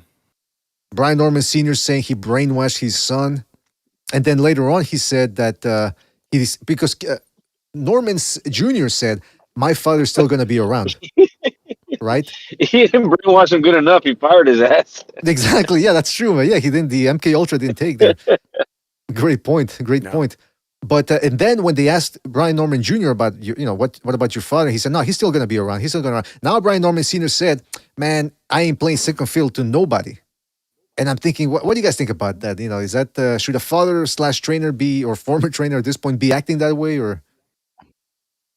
You should have the foresight and the self-awareness to know, okay, you taking your boy as far as you can take him with what you know, right? Mm-hmm. You're not a world champion. You don't have any other world champions under your belt to say that you trained. So, you did as good as you did with your boy. You should be a good dad and just be there to support. All right? Even if you don't got to be the strategic whatever, blah, blah, like he's still going to, your boy, you're still going to have his ear. Mm-hmm. He's still going to listen to you. So for you to be able to like take a step back and let another trainer, professional, maybe help him out better, bro. If it doesn't work, then it doesn't work. Maybe you can work on something else after that. But to just be like, oh fuck that, you're not getting rid of me, I'm getting rid of you. Like come on, bro. Yeah, that is weird, man. I think it's pretty messed up. Go ahead. It's very egotistical. Frank, go ahead, man. Please. Oh yeah, no, I mean, from a personal standpoint, I think just after one loss, it's a pretty fucked up thing to fire your dad. I mean, just say it, man. I fired my dad. Pretty bad loss. And as far as his dad reaction, I think that's normal because if from a strictly professional standpoint, I wouldn't want to be a second fiddle either. Like, you don't leave me after one loss, and if that's how you're gonna leave me after one loss, then I don't want to be around. So for joining us, really appreciate it. Shout out to everybody who donated the. Yes, of course. Thank you. Shout out to everybody who joined us. Everybody who donated the super chat, and shout out to everybody who called in. No, excuse me, called in. Nobody called in, but what I'm saying, shout out to everybody who's here in the chat. I'm talking about Jaime Raiden, Sean Rain, Skull Kid, 54, Ralph Unreal, Baron Evola, Shazar, Eparokua, Tu Matador, Ralph Unreal, Sergeant. Oh, wait a minute. Interesting question here from Shazar.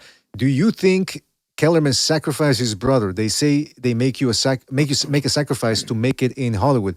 I don't know about that. I mean, he killed him. He probably killed him himself.